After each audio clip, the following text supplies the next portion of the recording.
And welcome to another episode of the Wikid Weekend Podcast. We have just begun on this fine Sunday afternoon here with y'all. We're just hanging out here, going to talk comics and everything else in between. I'm joined by some awesome people here with me. We've got Michael from Omen Comics and from Matt from Cranky Rider Comics. I don't know. um, but no, in all seriousness, we got a couple awesome comic creators with us here to hang out and chat with us. And thanks for watching. If you guys are watching live or on the chat on replay, thank y'all. And without further ado, welcome, guys. What's up? I've been ankle deep in all kinds of writing projects lately. Actually, Nice. yeah. Dude, that's what's Between up. What have you been working on? I'm delving into several topics and stuff with the various podcasts that I'm on and stuff. I've been really diving deep into some comics that I haven't read or stuff that like I haven't read in a really long time, and old movies and stuff like that. But Mm, that's plus, cool. I'm also working on Seder number 2 right now. Ah, interesting, man. That's what's up. Yeah, Damn, yeah. I that'd be already got cool, it. huh? I already got it. I already got it outlined and partially written. I'm just, it's really about trying to find the time to get back into it with all the other stuff I'm doing. I'm as Bilbo put it, like butter over too much bread. That's pretty interesting. I've never heard that one before. Yeah, you're definitely busy, man. That's for sure. Yeah, Yeah, you stay busy. for Like you said, you sure. got your podcast, your D&D stuff, your writing. You got a lot going on there. So yeah, Also, and this guy's got me playing Call of Cthulhu on Saturdays sometimes. crazy. I know, right? What a world. We should be playing this session of that soon. I'm thinking, Yeah, right? yeah. Was it 24th to be signed? Yep, 24th at 2 p.m. Very nice. That'll be Yeah, fun. Hopefully, we yeah. I'm can looking get forward to everybody that. on board. I got to say, my character on that is so much. He is not the kind of character I usually play. Uh, Oh, I've never really? played. I've never played a pacifist before. Most of my Oh, characters are the first ones to bury their axe in someone's forehead. You know what I mean? oh, definitely. in fact, my barbarian on Fellowship of the D20 just became a war cleric. So I mean, I they by definition pray and settle disputes by battle. Oh, wow. So playing this character on the Call of Cthulhu thing is just, it's a total 180 for me as far as role playing goes. So I like doing it. It's fun to do something different like that. And plus, I'm I I kind of like doing a horror RPG. It's kind of, I like that. Right, it's a little different, huh? Yeah. One of my favorite aspects is the investigation portion where you guys are like asking questions and looking around and doing research and trying to find clues. I honestly, dude, I think we totally lucked out in that very first game. I just randomly thought of looking up to find that hotel, and maybe we could find something there. And that was exactly where we were supposed to go. That was great, wasn't it? Yeah, that was pretty cool. Yeah, that was a lot of fun. I enjoyed that first game, first session. Yeah, yeah, Um, Maybe we can get Matt in at some point. that would be cool. We have dubbed the burning down the hotel solution the Harry Malcolm solution. Nice. When you need to just get out and burn it down, that's the Malcolm way. Yeah, well, we were talking about 1408, and how, have you seen that? True. Yeah, yeah, that's a good movie. Yeah, where John John Cusack, right? where Michael Enslin burns down the hotel. When we were talking about that, Steve referred to it as the Michael, or no, the Harry Malcolm solution. Oh, that's pretty funny. Yeah, that was pretty good. For those who don't know, we did a Call of Cthulhu session that's on YouTube, so you can watch it if you want. But yeah, it's pretty awesome. It was a lot of fun, and yeah, we're gonna do that. And I think hopefully we should be able to finish this scenario in the second session. Oh yeah. Yeah, I think so. We should be able to finish it up. And then maybe think about starting a campaign if people are still interested, man. Because I did a campaign once for Call of Cthulhu and we got about halfway through. So I think we did about six of the scenarios, maybe five, maybe five. That one was really fun. That one's called Shadows of Yog Sothoth. The only issue that I might have with that is that I don't know that I could do a regular like how I do every Sunday with the Fellowship of the Oh, D20. definitely. And I wouldn't probably want to do that necessarily. Okay. As long as you're okay with doing like a long form campaign over a longer period of time with like more space in between sessions. That's how we used to do it back in the day with my buddies. We wouldn't always meet up regularly, but when we would meet, we would just pick up where we left off, essentially. Yeah, I'd be all right with that. That'd be cool. Okay. Hmm. Yeah, I know you got several regular sessions. You already got a lot going on, so you can't really add another. And it's hard for Right. me to do that anyway. So, uh, but yeah, we can Yeah, think about that. Fellowship of the D20 on the Hmm. 19th of this month is going to be 1 year old. Oh man. Okay. Damn, 47 dude. episodes. And all the same crew, right? No. Our original DM and his girlfriend left, and we Oh, had two really? other Okay. people. Yep, and we had two other people come back on, and one of our players stepped up to DM again. But I That's actually kind of cool. like that. It's I've heard a lot of issues with trying to keep a party together that either for personal reasons or business reasons or whatever they're like you don't have the time to do it anymore or there was a dispute and people Hmm. argue or whatever the issue is. Parties break up a lot and I think it's really cool that we made it a year. Yeah, Even no, with that's the pretty cool, man. Yeah, even with the trouble of losing our original DM and one of the players, we didn't let that stop us. We worked around it and found a way to keep going. Yeah, that's great, man. Yeah, I mean, I definitely know how hard it can be to keep those kind of games going, man. Man, have you played much tabletop, or do you not really have much experience with that?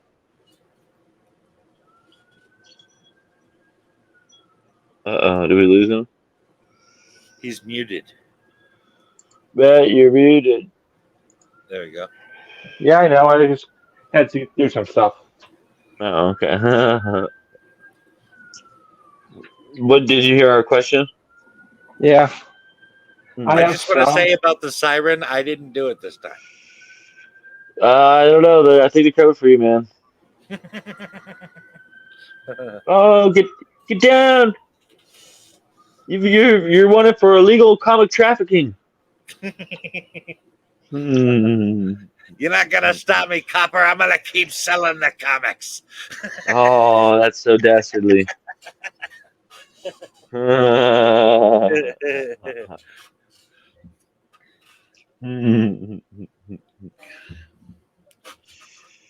But speaking of comics books, what have you been reading for your podcast lately, Michael?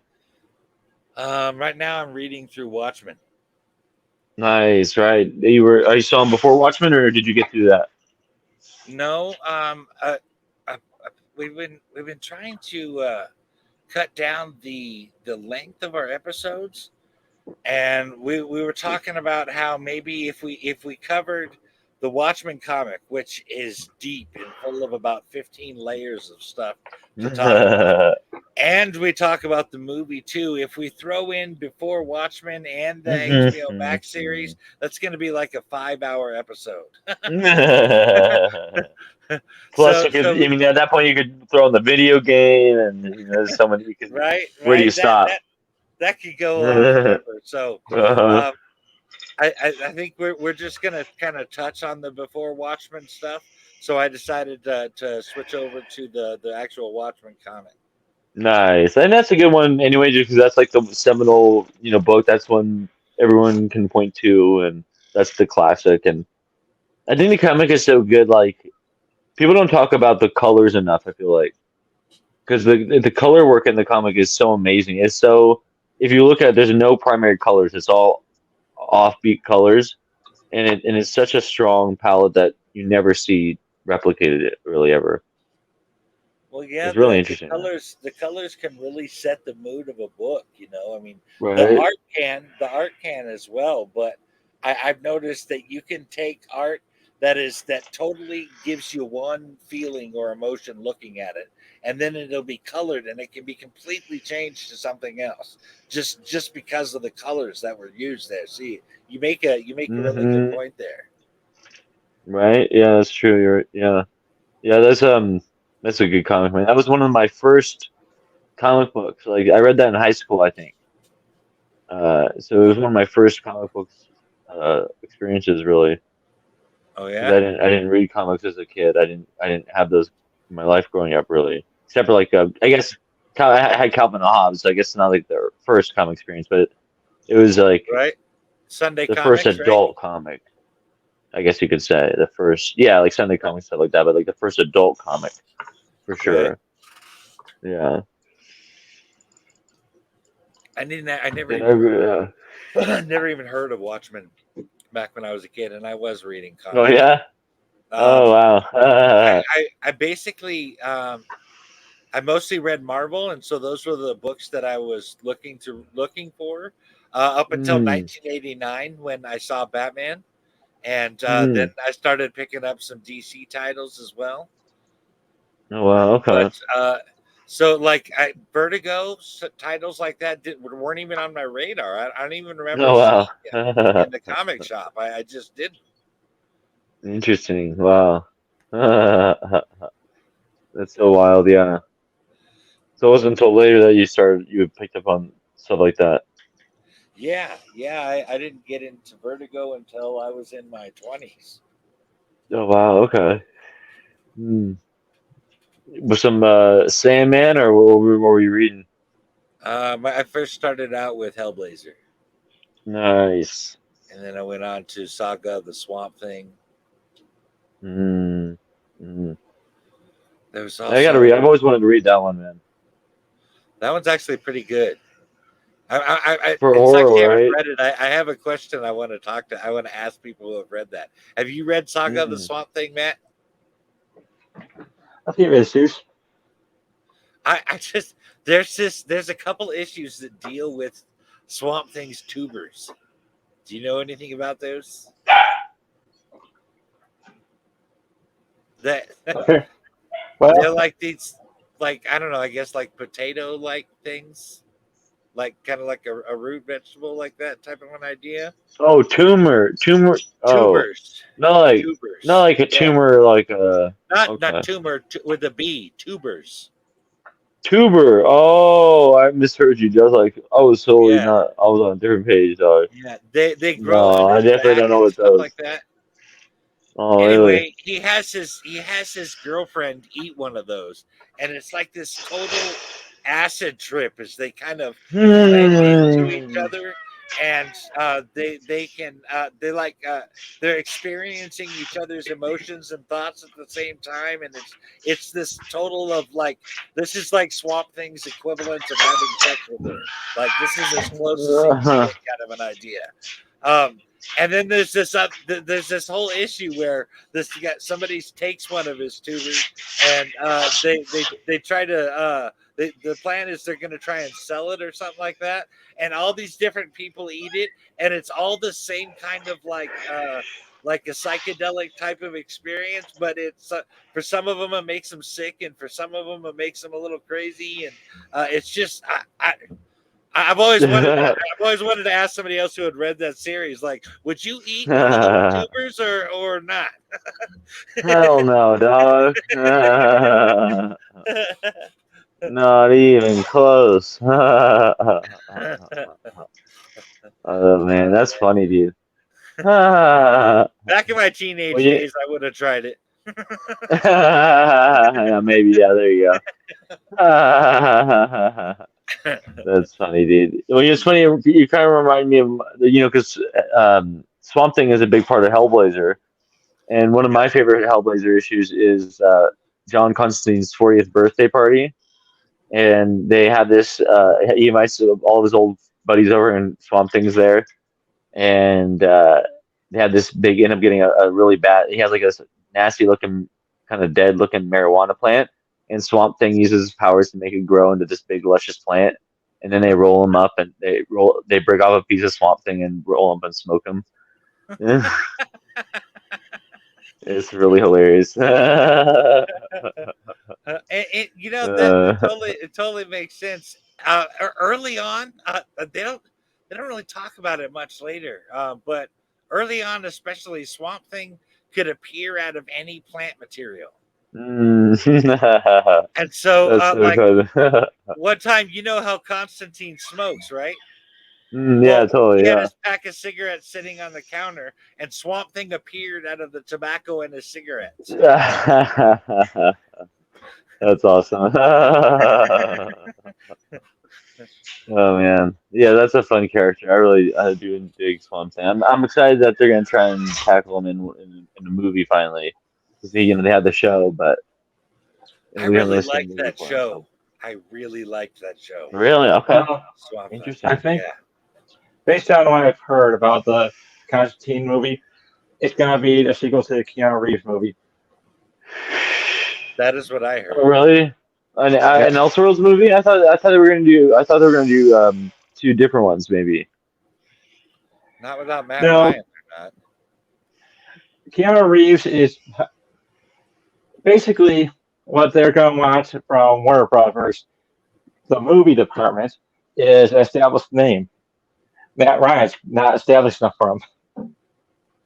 I don't think they'll use Matt Ryan, but I also feel like ask every single comic book fan who watched any of the Arrowverse shows, and then tell me he's not an established character fit. Oh no, I think what Matt means is like how Keanu Reeves is more like a Hollywood like blockbuster actor. That and the studio executives, how they react about it. Because in my opinion, okay, I just want to say I think Matt Reeves is the better choice. But okay, go ahead. Okay, so one of my favorite shows, Babylon 5, has the show's creator has told his stories about working with Warner Brothers. Even though they allow him to do whatever he wanted, they always kept on trying to get him to get replaces actors for more established things. I'm thinking about the fan base that's going to go see this movie. Sure, there are a percentage of people that will go see this movie just because Keanu Reeves in it, but there are more people that will go see it because it's a Constantine movie, and those that will see it for that reason are going to want Matt Ryan in it. Try explaining that I try convincing the executives about that. I can't. Here's I'm just bitching about it over here. Here's the thing. They can do, and I agree with you, Matt. I think they probably would do a sequel to that and have Constantine come in, but I don't think that it can be in the. I think it'll have to be Elseworlds. It can't be in the new universe they're setting up because that's not Constantine. That's not comic book Constantine. It's like this weird alternative LA version of Constantine. Yeah, and so there's no way they can make that the canon version. I thought Keanu did it like they kind of played it like an American Constantine. They did, yeah, pretty much. He lives in LA. He has no accent. He's got black hair, not blonde hair. It's the total wrong look for the actual Constantine, which is why Matt Ryan is so much better. He's got the Cockney accent. He's got the look. He's got the smokes. He's so According much better to as Constantine. according to Alan Moore, the best choice is Sting. Yeah, too bad Seaga's too old for it now. Although they can do old Constantine, I guess. Yeah, he aged. Yeah, that Constantine is could true. age. People forget about that. Right? We've actually That been is asked true. several times if our character Michael Nero is based upon John Constantine. Oh, really? And what I find interesting about it is that well, first Nero's based on Sherlock Holmes, but Mm.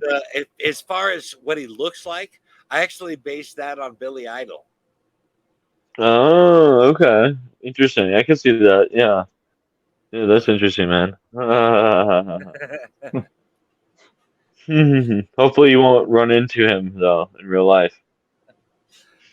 Well, I think Michael Nero is a cool character. I wouldn't mind telling him Yeah, that. maybe you'll just meet him in a pub one day, have a beer. I just hope I don't have to get likeness rights. That's the thing I'm having. Yeah, that's right, man. That's So the you real based your character truth. on me, huh? I'd say you owe me a little bit of dough then. Oh man, but yeah, I personally was upset because I wanted the dark. I know Guillermo del Toro was going to work on a dark Justice League movie for a while, but that kind of fell through. Oh, I love Justice League Dark. Have you read that title? Right.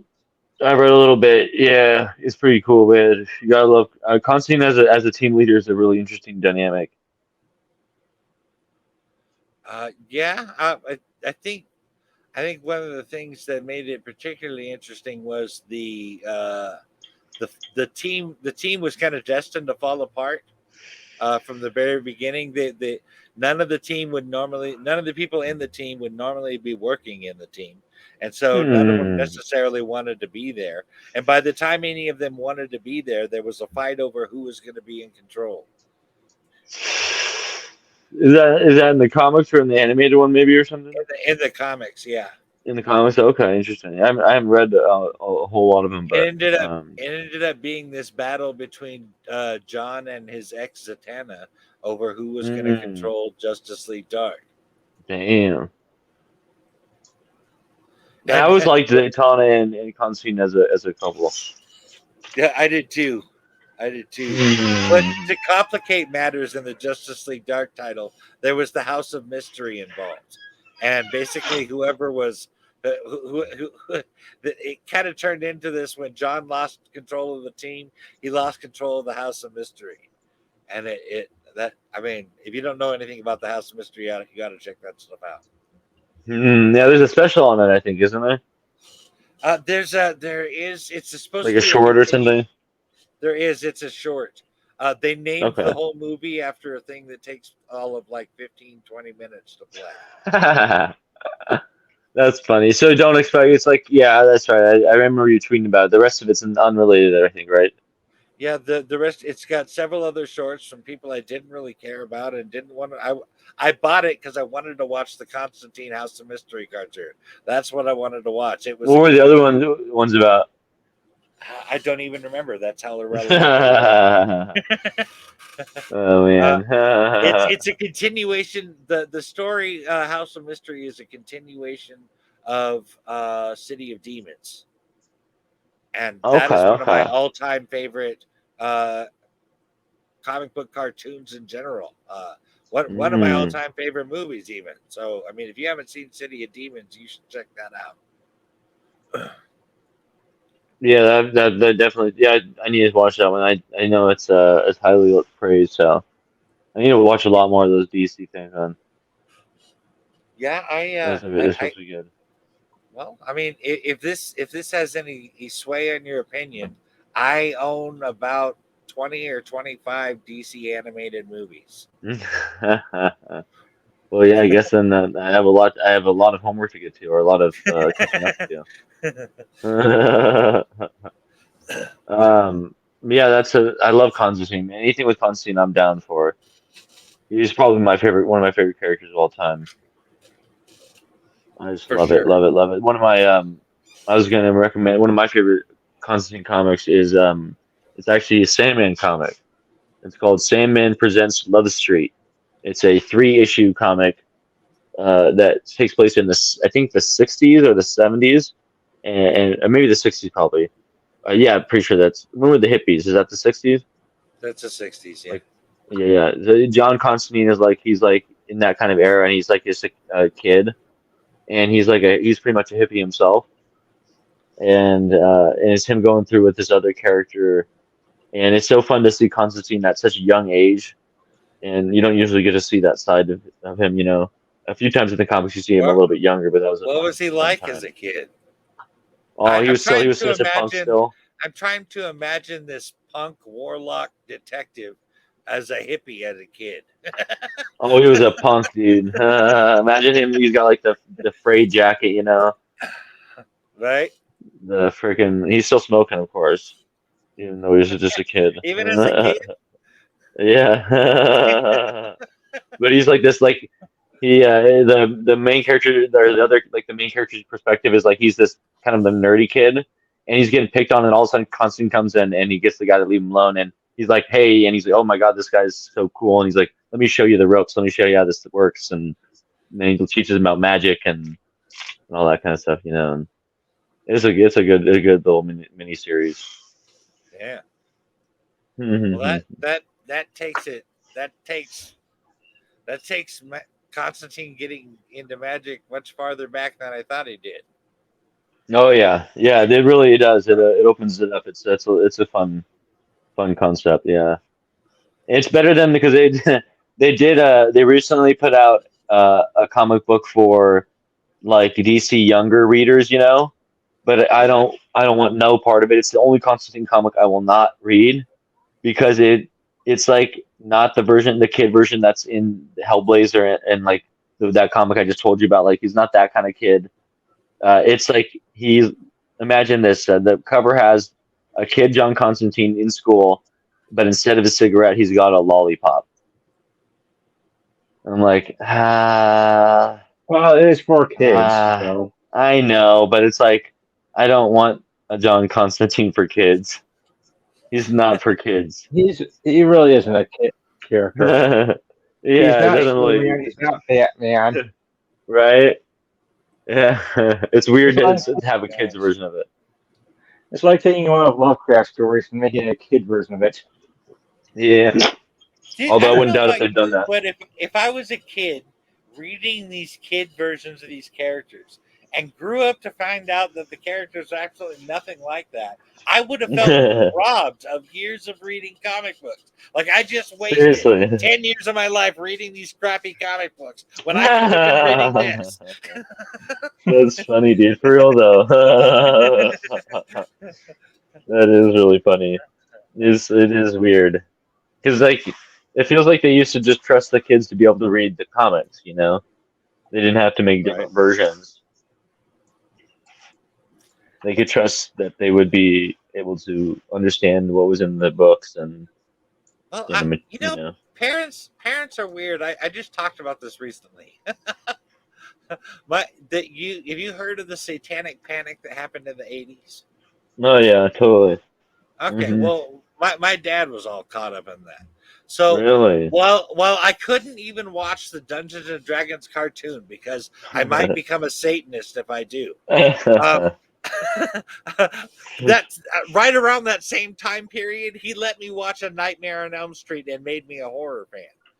So Oh my God. explain that. I don't get it. But Oh wow. That's a wild one, huh? That's like the yeah, trip. what can I say? Mm. He's a complicated guy. Oh man. Wow. Hey, but you gotta thank him for that, right? I mean, you got your lifelong love of horror as a Right, result. right. So for sure. I'm a horror writer, horror podcaster. At least a third of my life would be different. Wow. Yeah, what's the last good horror movie you watched? The last good horror movie I watched. Oh, better question: are you excited about the news about Terrifier 3? Oh, I'm ecstatic about Terrifier 3. Wow, man, I really love the Terrifier series. In fact, I gotta get on board.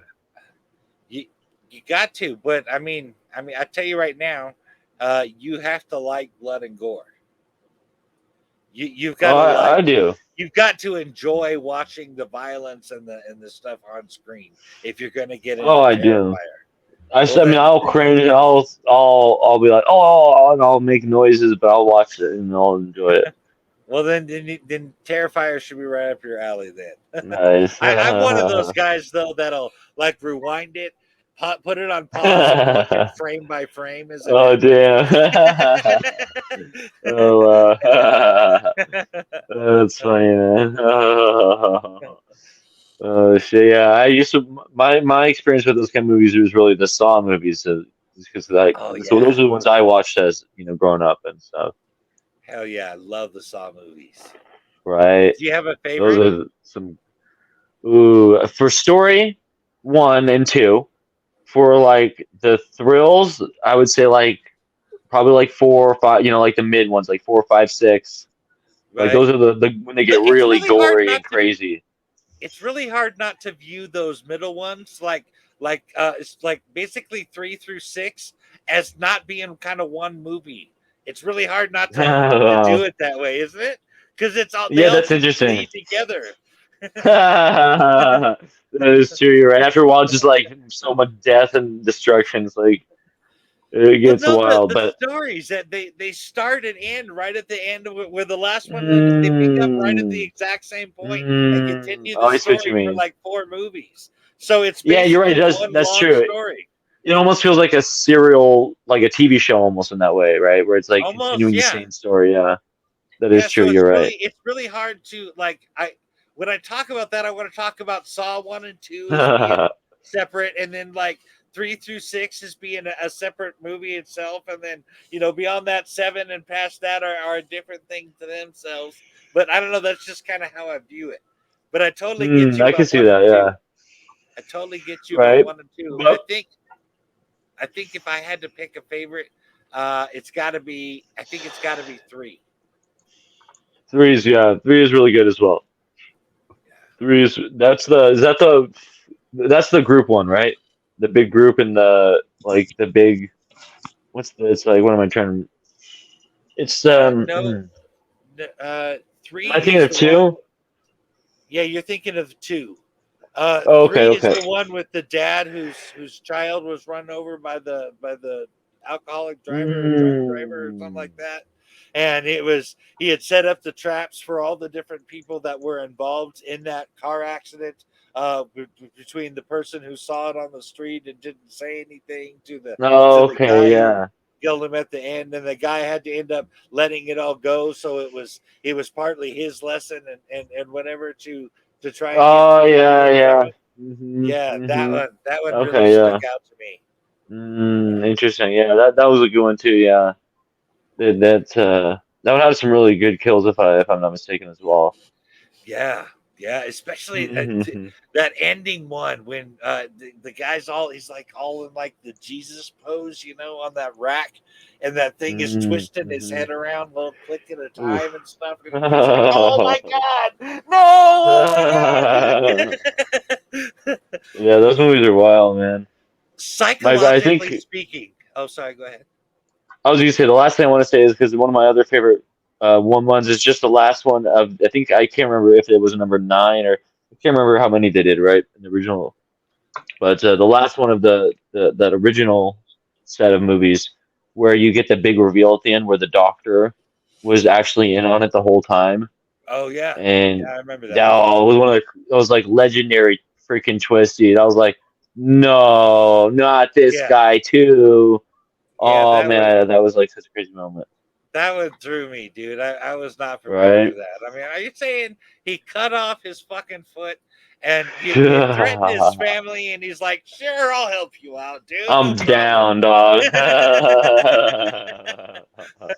Wild. I think what Oh man. which trap do you think psychologically got to you the most?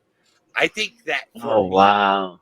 it's got to be it was from the very first one when he had I can't remember her name, the dark haired girl that worked with Jigsaw, with her very first trap where it had the thing where it opened Mm. up like Oh a yeah, the reverse head bear one. trap. Yeah. Okay. That's the classic Saw one, dude. For real though.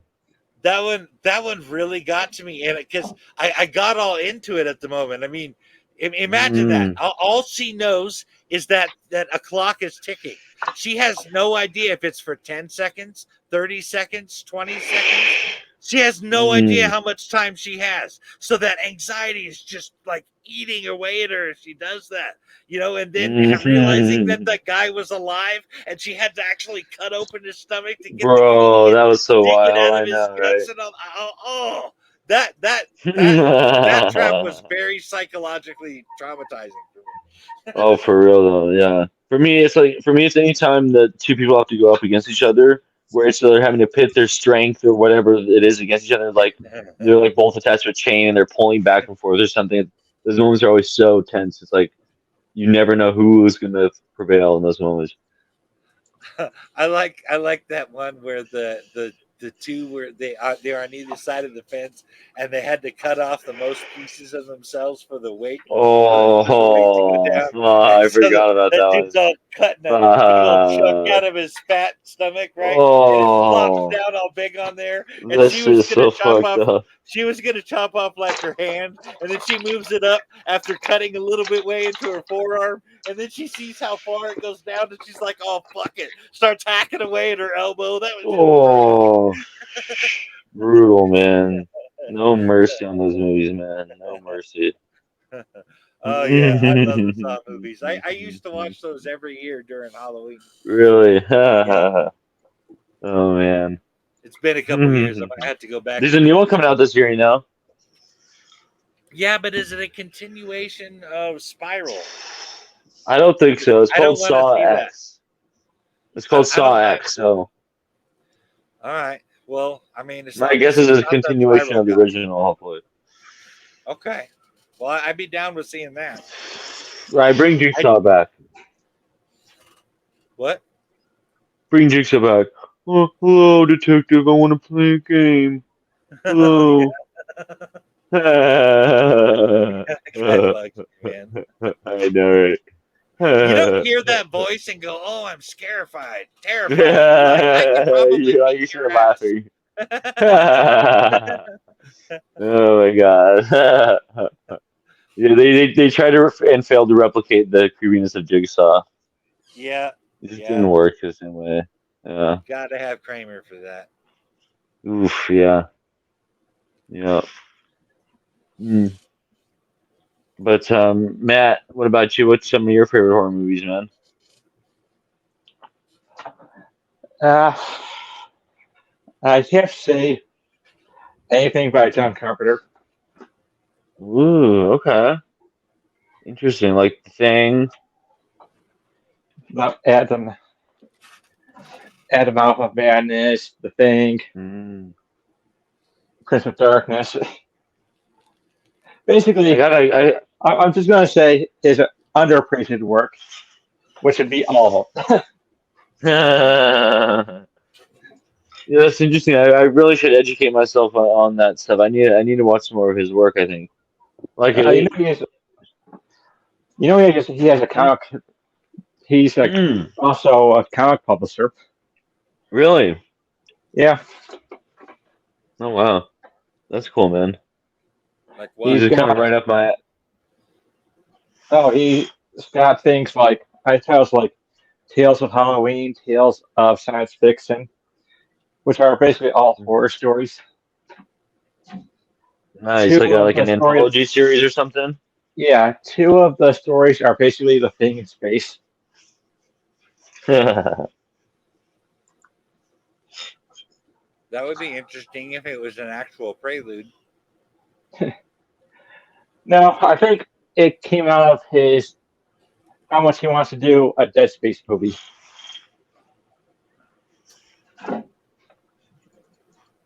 John Carpenter wants to do a Dead Space movie? Yeah, That'd be weird. I mean, actually, that's pretty cool, actually. I take it back. he wants to do. One of the live action trailers for, I think it was Fear 3. What is He it? directed that. I think it was Fear 3. Had a Fear live 3? action. Yeah, the first person's horror shooter. Uh-huh. They had a live action trailer that he directed. Oh. Oh. Huh. Oh, that's interesting. Man, they should have done a Fear movie, dude. What the hell? I would have watched that. Yeah, the Fear, you probably don't know the Fear games, man. No, I don't. It's like paranormal action game from like the 2000s. Okay. What's the premise of the story? Oh shit. Story? Oh, it's one of those. All I remember was you had like action and ghosts and shit, and I don't know.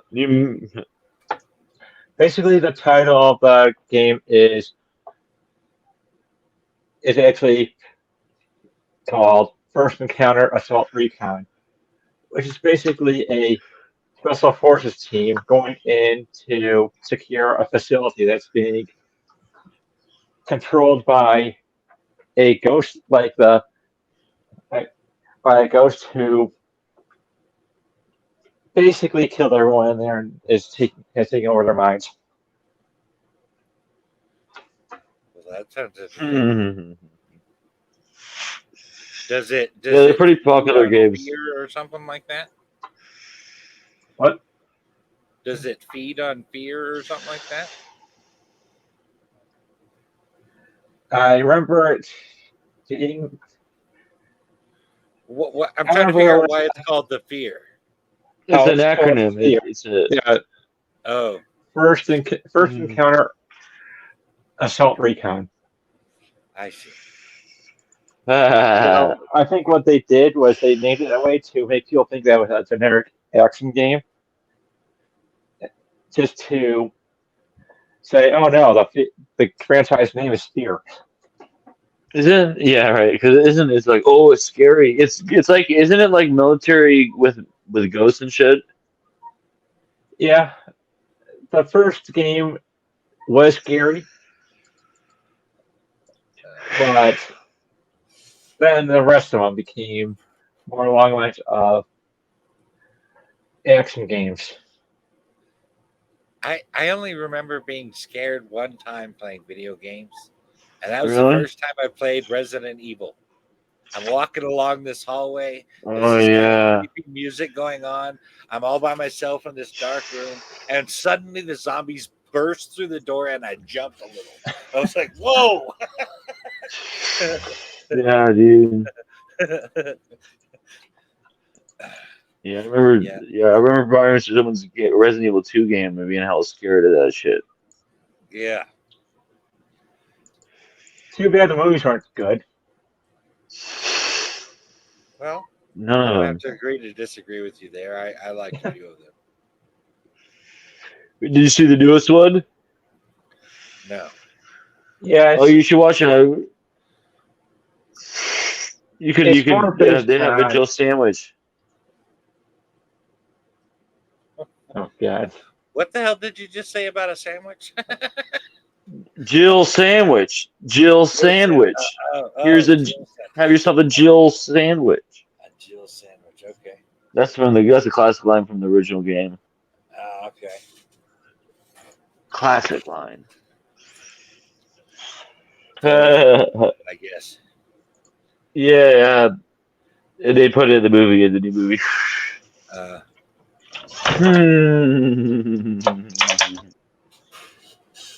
the movie is more accurate to the games. Um, it combines both Resident Evil 1 and 2 into one movie. Except that they made some weird changes, Yeah, that's true, I suppose. such as it was it's Chris Redfield and Jill Valentine who finds Cyril Birkin. Sherry Birkin. Mm. And they give a backstory to the facility that includes an orphanage. Basically, they are making doing Mm. experiments on orphans. And remember how Claire was taught how to shoot guns by her brother? Yeah, they're both completely they're estranged siblings now. I didn't catch that part. I missed that. I guess I missed that part.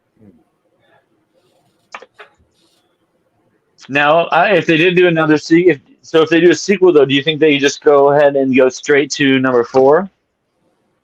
Well, that's what the director wants. Interesting.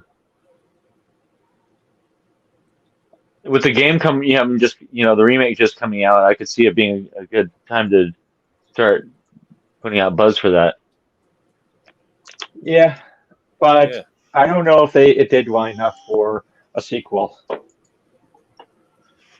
Well, did the originals do all that well? How did they go with the sequels? Oh, they didn't. I think they did pretty well in the box office Oh, really? because Oh, okay. Paul W.S. Anderson is one of those directors who can bring in the box office. Interesting. Yeah, because those movies, they did quite a few of those, I believe. I think they did like 5 or 6 of them. Yeah. Pretty successful.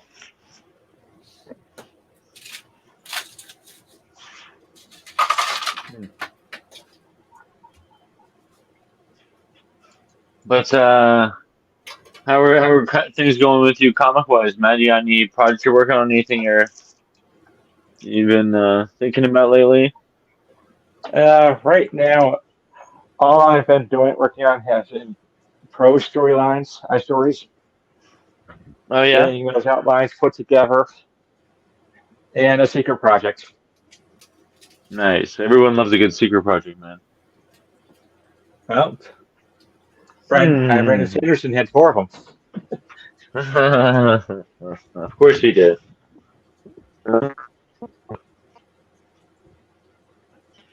That's the only thing. We should have at least one or two of our own. Yep. Breaking up there. Sorry about that one. How's that? That's better, yeah. I had to step away for a second, get my computer here. Oh, I'm going to a race tomorrow, Michael. What kind of race? I think it's a NASCAR Oh yeah? over at Sonoma Raceway, over in wine country. I've only been to like the local races that they have in like the city and stuff. Nice, yeah. I've never been to anything like that myself or anything. This is my first time, so I think after I watched Fast and the Furious 10, I was like, oh, I want to go watch a race now. Oh, well, I mean, there's a lot less to look at when they're screaming by at 200 miles an hour. That's all right. I did some research. They said to sit up high if you wanted to see like the whole track. So we're pretty high up, so we should get a good view of the whole track. And we're sitting in the finish at the finish line. So I figured that would be a good place because you get to see the finish and the pit crew and whatnot. Bring binoculars. So there you go. That's a good idea. I actually did think about that. Yeah, that's a good idea, man. But yeah, I think hopefully it'll be fun. Yeah. I know. Yeah, I've never They been to a NASCAR one. They actually do lessons there too. You can do like pay to do like a day lesson or something Oh where they can yeah. teach you how to drive one of the cars. Wow. I know, man. I'm I'm not. kind of like one. I'm not sure I have the balls to go that fast. Really? They have this thing that I've been wanting to do for a while. I've been trying to get Matt to do it with me. The other Matt, Matt B. Uh, they have a thing in Nevada where you can. They have a race course, a racetrack there, and like you pay like $200 and you can drive, and you get like three or four laps, and you can drive like any of their cars, and they've got like Ferraris and Lamborghinis and whatever freaking performance car you want. They got it. I'm like, that'd be kind of fun. Well, it would depend. What kind of speed limit are they going to give you? I True, mean, true. if That's you're a good going to point. drive a Lamborghini, do you really want to drive around a racetrack at 60 miles an hour? I don't know. It depends. Yeah, that's true. I guess a good point. You They want to have to you look want at to the be speed doing at up. least 120 or something if you're in a Ferrari, man. I Yeah, actually that's a good point. I have done this before. Check this out. I don't know how well you know Oregon. You familiar with it Uh, at all? a little bit. Okay, you familiar with how far it is from Portland, Oregon to say like Eugene, Oregon?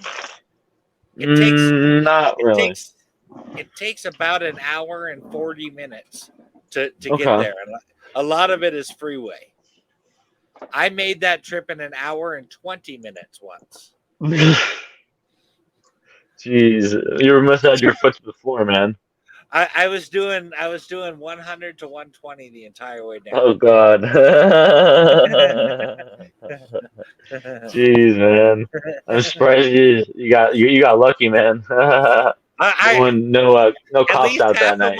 at least half of my time that doing that driving was watching for cops. It was like I watch for bet. cops, look at the road, watch for cops, look at Oh my God. the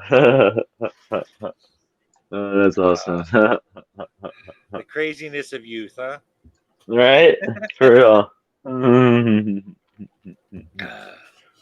Definitely been there.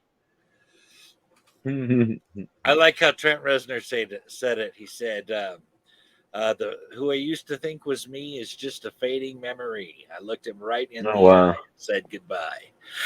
Oh damn. We're not even the same person we were back then. You know what I mean? We've completely Mm, turned into mm. totally different people, growing and maturing. We're not that guy Gotcha, man. anymore. Yeah. Yeah, really. Hmm. Wow. That's interesting, man. That's a good quote. I like that one. I like it too. It's off of the Pretty Hate Machine album. Huh. You said that. Who is that again? 9 Inch Nails. That's is he the lead singer of Nine Inch Nails? Trent Reznor, yeah. Okay, yeah. Yeah, I haven't heard much Nine Inch Nails music, I have to say. Um, well, I don't know anybody else that sounds like 9 Inch Nails, so it'd be hard Mm. to describe it. It's part metal, part techno, part industrial. Huh. It's kind of a blend of styles. Interesting. Huh. The only song I heard Linkin Park did cover one of their songs once, I heard. Oh yeah, Uh-huh.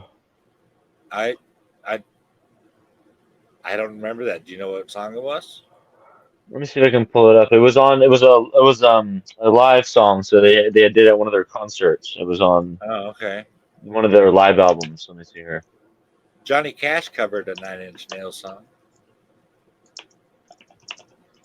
Oh, really? Yep. That's wild.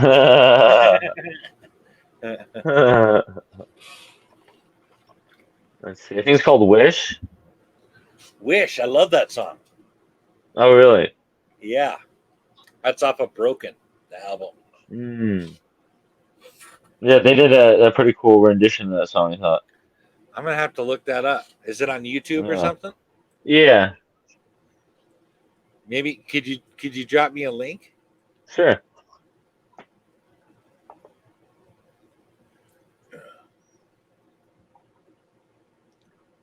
Yeah, and Lincoln Park was my biggest band growing up when I was, getting into music and stuff. Well, Oops. you might like here. Check this out. I saw Lincoln Park on the Family Values tour in 2001 in Portland, Oregon. Really? Yeah, Oh, that's cool. Oh, wow. That's awesome, man. But that was a good show. it was a very good show. Had Damn. Static X and Stained and Stone Temple Pilots. And it was a damn good show. Oh, wow. I That's want to cool. say it was at the Rose Garden. Huh. I don't know that one. I don't know that one. Yeah. It's a big old giant, like stadium kind of thing, but the top is Oh, made to wow. look like a rose. Oh, wow. That's cool. Where's Not that like with located this at? Portland, Oregon. Did you live in Oregon? I did live in Oregon for about 10 Oh, years. I did. Oh shit, I didn't know Yeah. that. Oh, that's wild. For some reason, I thought you'd always lived in California. No, I lived in Oregon from 1999 till 2009.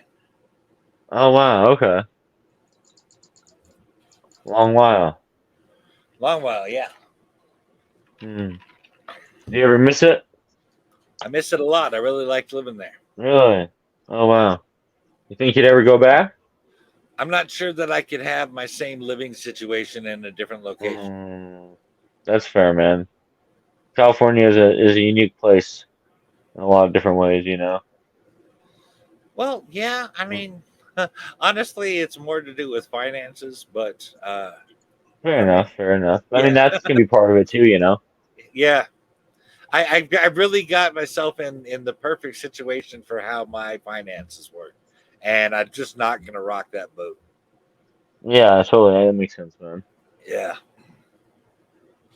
Yeah, and I like it for my own various reasons. I I did really grow love up the here. comedy scene out here for one. Yeah, did you grow up What'd here you too? say? I said I Oh did yeah, grow up here. Yeah. I've lived in the Bay Area my whole life, Bay Area, California.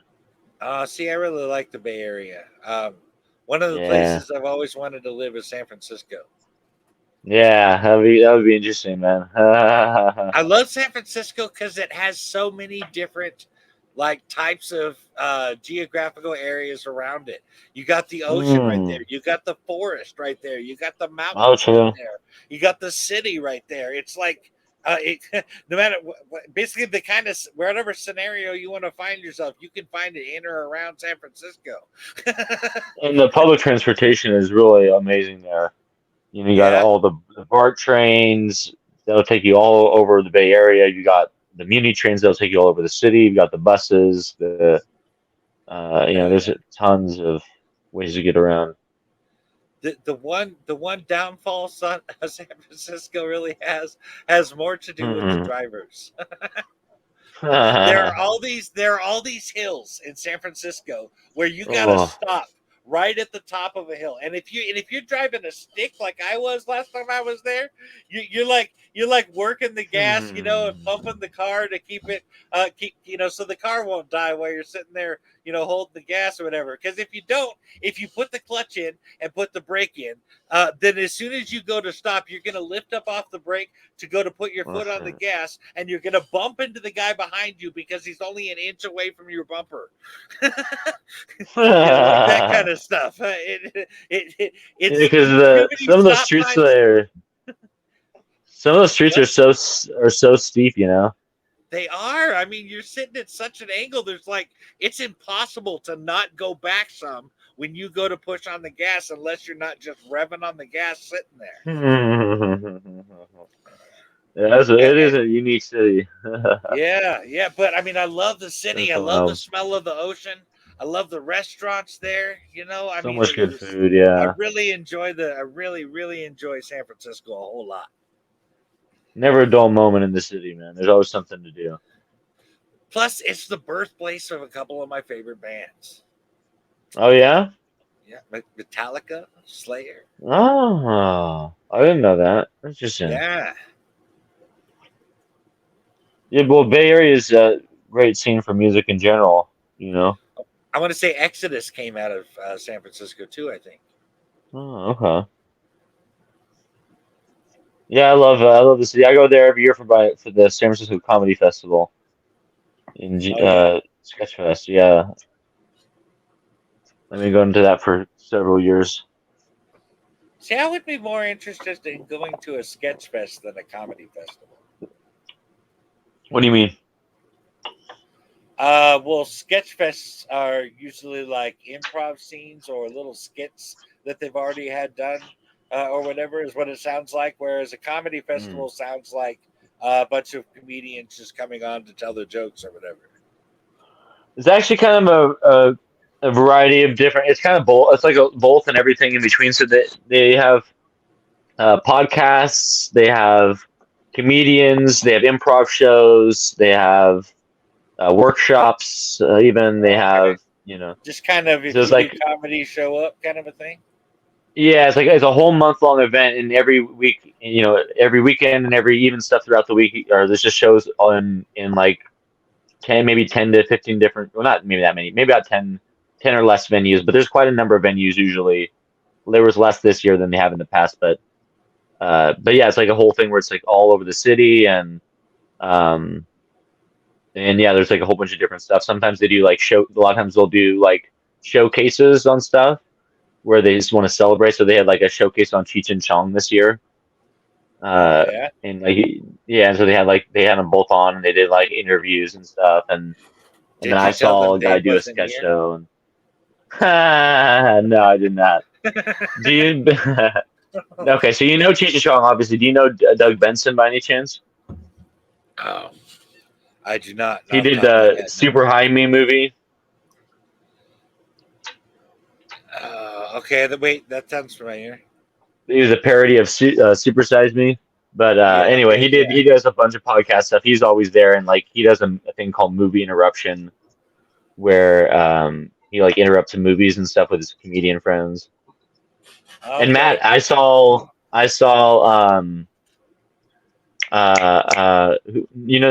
Mystery Science Theater. What's the other one? Mike Um, Nelson, Joel Hodgson. no, not the characters. What's the other show that's I only like know that, the but it was a Mystery spin-off? Science Theater one. That's the only one I know of. Matt, what But is I it know the called? type of show you're talking about, though. Matt knows what I'm talking about. Okay. Um, Matt, it's the one it's by the guy who was on Mystery Science Theater, but he started his own. Riff Tricks. Yeah, Riff Tracks. I saw Riff Tracks live at SF Sketchfest a number of years back. Oh yeah, how was that? Oh my God, so funny. It Which movie? was hilarious. Oh wow, I don't even know if I can remember. I'd have to pull out my ticket. I'm not sure. Maybe I could pull it up here online, but Well, I've only watched a little bit of like say, Misty a little let's bit, see. but like I get the impression that it's not necessarily about the movie; it's about the stuff they're saying about the movie. Like so, it Yeah. totally makes sense that you wouldn't know exactly, you wouldn't necessarily remember what the movie was about because that's not what you were there for. You were there to listen to them talk shit about the movie. And Exactly, sometimes you enjoy yeah. it. But It was so fun yeah. too, is because I was a single person. I got to go in towards the front, so it was really fun. Anyway, Matt, you were gonna say something? Oh well, sometimes you can have some really messed up jokes, like Bill Corbett saying when he saw David Carradine's name for a movie, he said, "David Carradine, how they wrote him into this?" Oh, burn. Damn. Well, Oh man, yeah. considering considering how things went with him, You know, speaking of David Carradine, have you been watching Warrior? No, I'm not seeing it. That's a TV show, right? It's on Max. Yeah.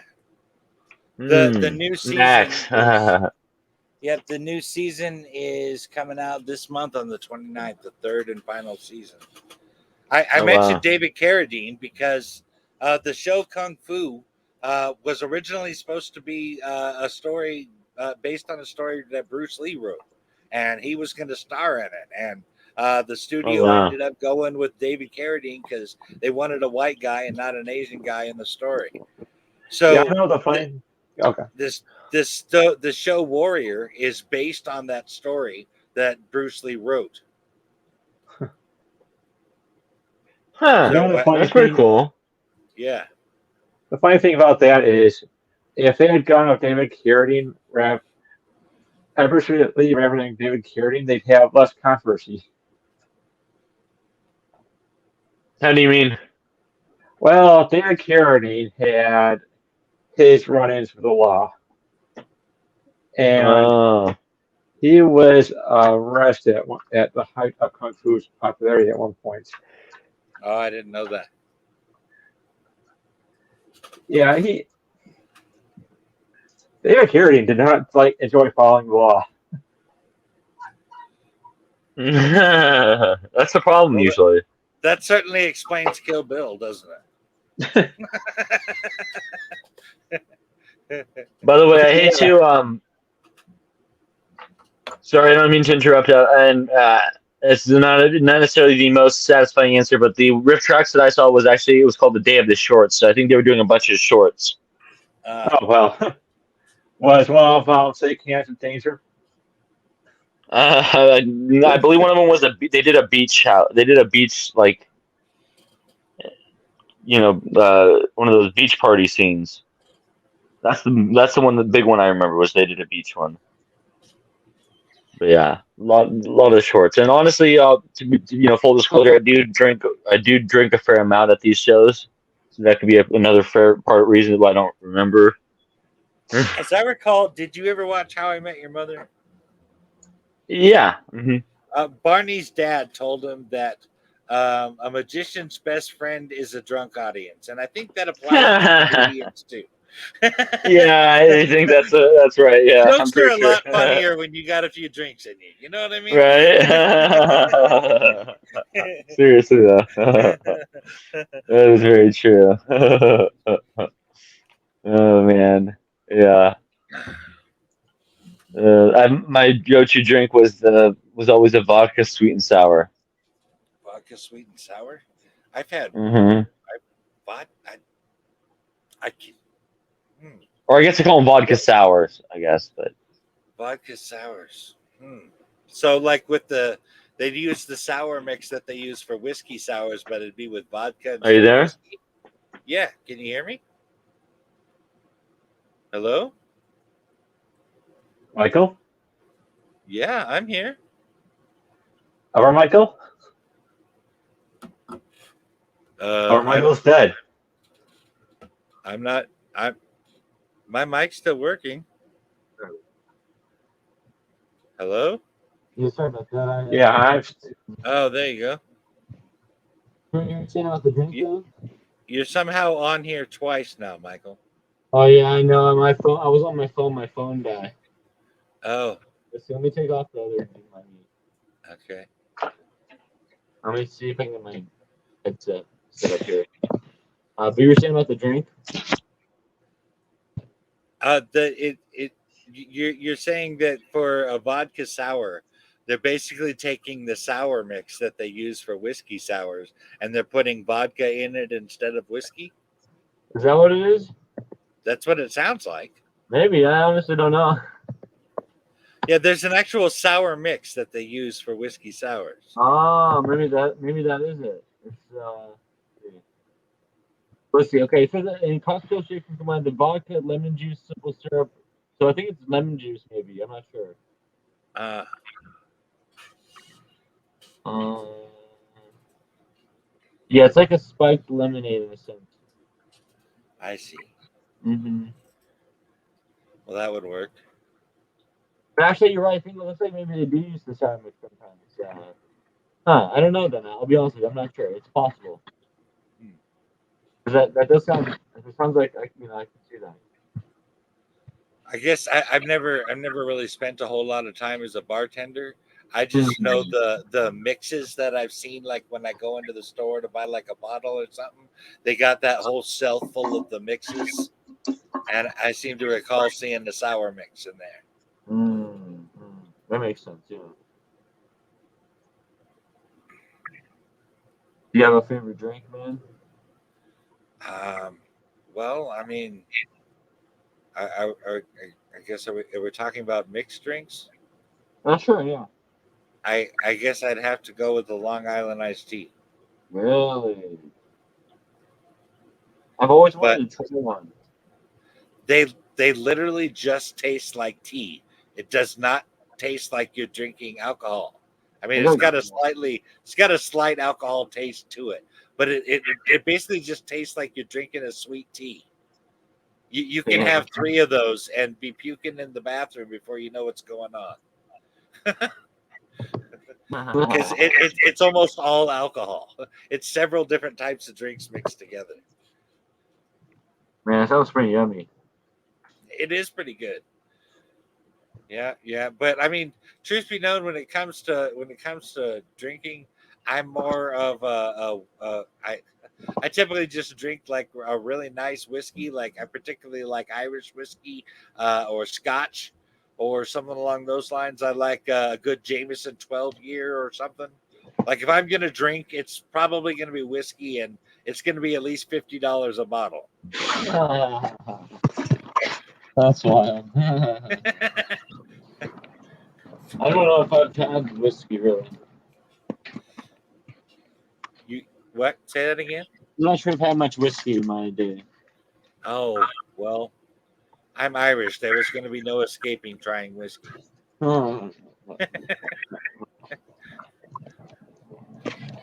Sure, there are Irish that don't drink, but I imagine very few that have never even tried a drop, unless their parents were super strict too.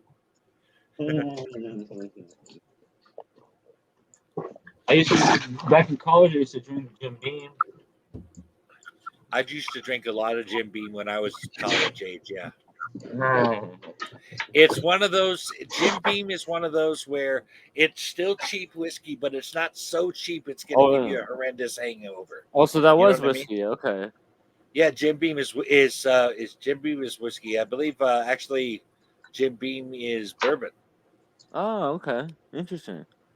Yeah. Okay, so I guess I used to get down on with some whiskey then. Yeah. I drank a crap ton of Jim Beam. That was my go-to in my early 20s. Okay, yeah. I had a buddy who got us into that. Dude, I used to date this chick in my early 20s, and me and her could take those big old giant half-gallon bottles of Jim Beam. Yeah. Me and her could drink one of those almost down to like there would be like a quarter of the bottle left at the end of the night when we were done drinking. Oh man. But check this out. that's Despite wild. having drank enough alcohol in my 20s to get Butte County high, Mhm. there's nothing wrong with my liver. It was just checked recently. Not a damn thing wrong with it anywhere. I really lucked out there.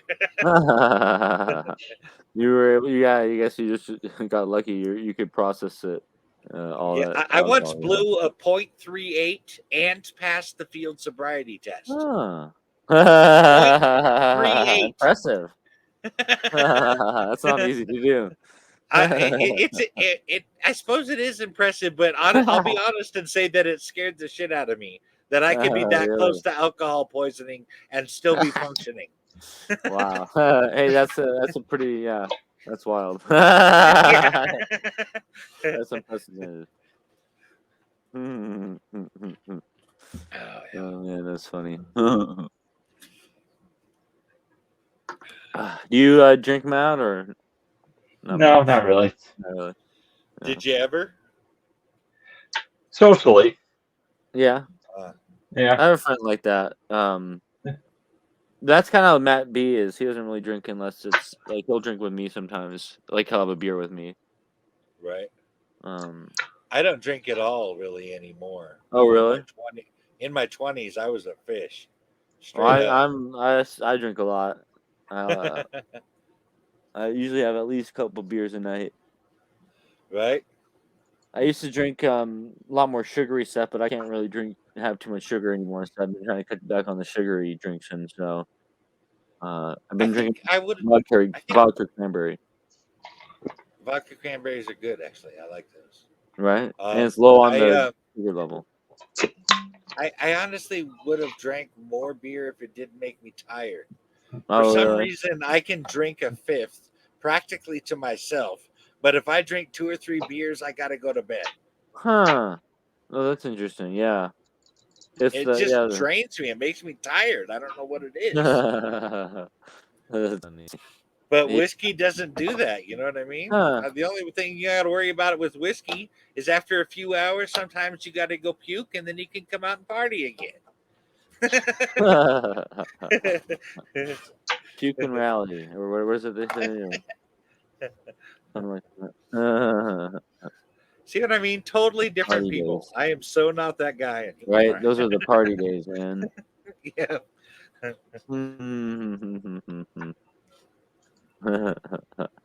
Now you become a sensible adult who doesn't Well, do the. I had to put these childish things away.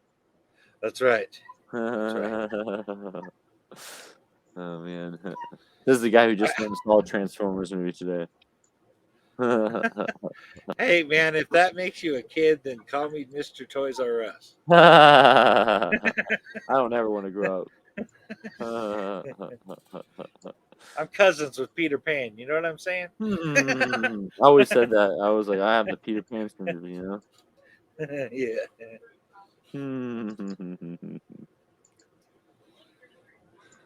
But yeah, I had fun today. Today was a good one. Like Transformers, the Beast Wars cartoon, like that was my jam back in the day. Like I didn't really watch a whole lot of Transformers, but Beast Wars on Toonami, I was there for it. I watched a little bit of that. Honestly, I watched the original Transformers Nice. back in the 80s, and I was a really big fan of the show. And then the movie came out, and they killed basically everyone that I'd grown to Whoa, love in the series. And I just brutal. checked out of Transformers after that. I was like, you killed Optimus Prime? My If I ever God. see you, I'm going to kill you, but I'm He got definitely not better. going to watch Yeah, better. it. Oh man. Yeah, killing off Optimus. It was like the other ones really hurt, but when they killed Optimus Prime, I mean, I, You I, just don't do I, that, man, you know? it was too much for my little kid heart. You know what I mean? No. I remember praying. I was like, okay, that was just in the movie. They didn't really kill everybody off in the series. Well, guess what? Yeah, they did. Yeah, they have to sell new toys. Oh True, man, yeah. I checked right out of Transformers after that. I mean, it was years before I even looked at it again. Oh wow, yeah. Well, yeah, there's well, you can wait till this one comes out on streaming and check it out if you're interested. And they kill Yeah, Optimus Prime again. yeah, I'm a streaming guy. I just don't like going to the theater much. That's fair, man. You know, there's nothing wrong I with that. really like being sociable and doing podcasts and doing stuff like that. I don't actually like going out in public that much. That's fair, man. Being able to watch it from your comfort of your home is a nice way to do it, you know. I do like it, and I've talked about this And before, pause but and you cannot underestimate the power of the pause, man. yes. The power of the pause is awesome. Exactly. You're on the same wavelength as me, man. That's exactly what I was thinking. Because like being able to pause and for you, like you even said, like you even go take it a step further and go rewind and be able to really dive into the scenes. Yeah, You know? yeah, especially if there's I a do it good kill. sometimes. If there's a good kill in a movie, I like to watch it. Do you Mhm. remember the Underworld movies? There Oh was yeah. I want to say it was part two, where the guy rises from the dead and he's got the wings and he raises that guy up onto the wall and he uses his big old wings to like cut his head off. Oh shit. Anyway, I remember pausing that and watching the wings go because he didn't just cut his head off. I mean, it was like a kind of like a double slicing across his head, and I mean, so I'd pause it and watch the wings come in one frame at a time and then go through his skull. That's awesome. They don't call me Oh man. Macabre Michael Nunley for nothing. That's true, man. Yeah, that's interesting. And do you know what you're gonna be watching this Halloween, man? This Halloween? Yeah, like Well, I this. have a list of movies that I watch on the day of Halloween every year. Yeah, you got your usuals, but any new ones you're gonna be planning on watching this season? Well, I got a couple of new ones that I added last year. Well, at least one new one that I added two Oh, last really? year, and that's the Terrifier movies. Oh, okay. I'm surprised that wasn't in your repertoire already. I just never came across it until Oh, I want to interesting. say like last year. I came not last year, but the year before that. I came across the first Terrifier movie, and then I came across there's a short that what's his name Dave Leone, I think that's his name. He that he did that was kind of like a prequel, and then Mm. there's All Hallows Eve that is even attached to that too. Oh, wow. I kind of came across those randomly and started watching them, and then I really liked them. And then when Terrifier 2 came out, and I loved it, I was like, oh my gosh! And when Terrifier 2 came out, it was like, all right, I'm watching these every Halloween. That's cool, man. Yeah. I shared you that tweet, Matt. I shared a tweet with him the other day. It was Hideo Kojima had watched the Terrifier movies, and it was really a big fan. Oh, nice. Yeah.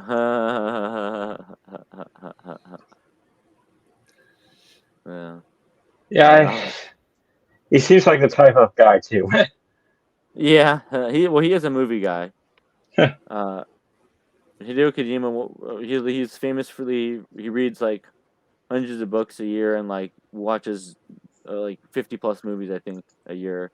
I want to get this. Let me get the number here. How many movies? Because he talked about it on his podcast, and it was some crazy amount, or I thought it was crazy at least. Let's see. I'll find it if I can. But yeah, he's. Do you know who Hideo? Do you know Hideo Kojima, Michael? I do not. He's the guy who made the Metal Gear Solid games. Okay, I'm vaguely familiar with Metal Gear Solid. Fair. It's a really good game series. It's very amazing. I didn't play a whole lot of video games. Oh yeah? Yeah, like the last game system I bought was a PS3. And now we have PS5. Yeah, so as you can see, I'm pretty far. I'm a couple decades behind the rest of you.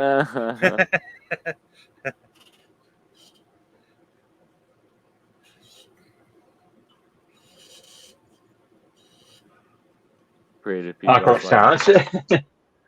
Huh? Awkward silence. Your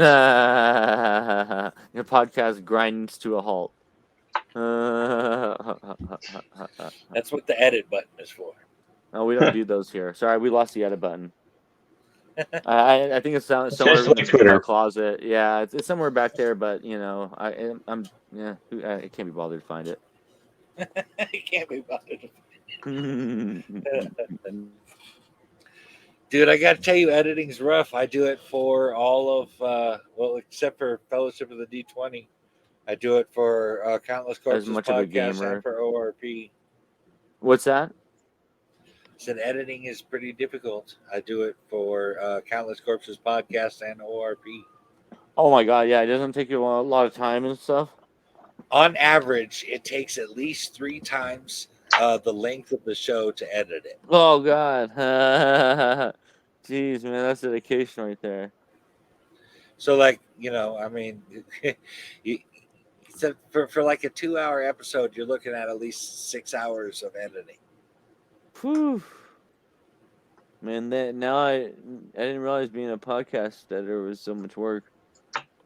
It is. Part of it is like trying to.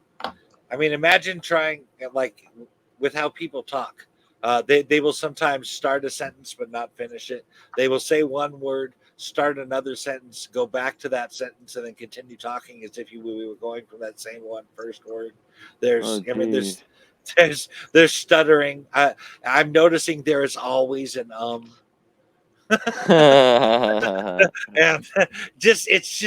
but it's a matter of stopping the thing right after someone says one word and before they say another word, and getting that hair second timing down to stop it so that you can mark down what the timing is so you know where to cut it out. Damn, that's difficult. And then if you get it wrong, maybe you cut it wrong. You have to try again. If I cut it wrong and on YouTube, the only thing I can do is delete everything that I've done and redo the whole thing over again. Ouch. That's brutal, dude. Just keep that in mind when you're watching our episodes. Be like, please appreciate this because I put a lot of work into it. Wow. Well, hey, man, you guys are doing pretty good with your podcast right now. You got a lot of episodes coming out, I think. I've been seeing a lot of stuff for that lately. Yeah, with ORP in particular. Yeah. The only one that's really having a hard time picking up is the Countless Corpses podcast. We've been doing this for several months now. We only got 10 subscribers. Do you think it has any, like, I know you guys have been focusing on the Halloween series. Do you think you might help if you branch out to other franchises or something? Actually, we just finished doing that. The Halloween H2O episode we did finished off our coverage of the Halloween franchise. Oh, okay. I think the next one we're doing is actually coming out later this month. We're actually putting out 2 episodes this month. But it's going to be on 13 Ghosts from 2001. Huh. That'd be a good one. I actually have not seen that movie. It didn't do all that well in the box office, Huh. but I mean, it's a decent enough movie. We're gonna try and do some more like paranormal or supernatural type of films, maybe some demonic kind of films or whatever, before we dive into another slasher franchise. Okay, that's a good idea. Yeah. What right now we want to make sure we cover the 3 big slasher franchises. We want to do Halloween, Friday the 13th, and A Nightmare on Elm Street. Classic. And then we're going to do a bunch of other ones in the middle of those. What do you think you would start next? Like, what's the next franchise you would do?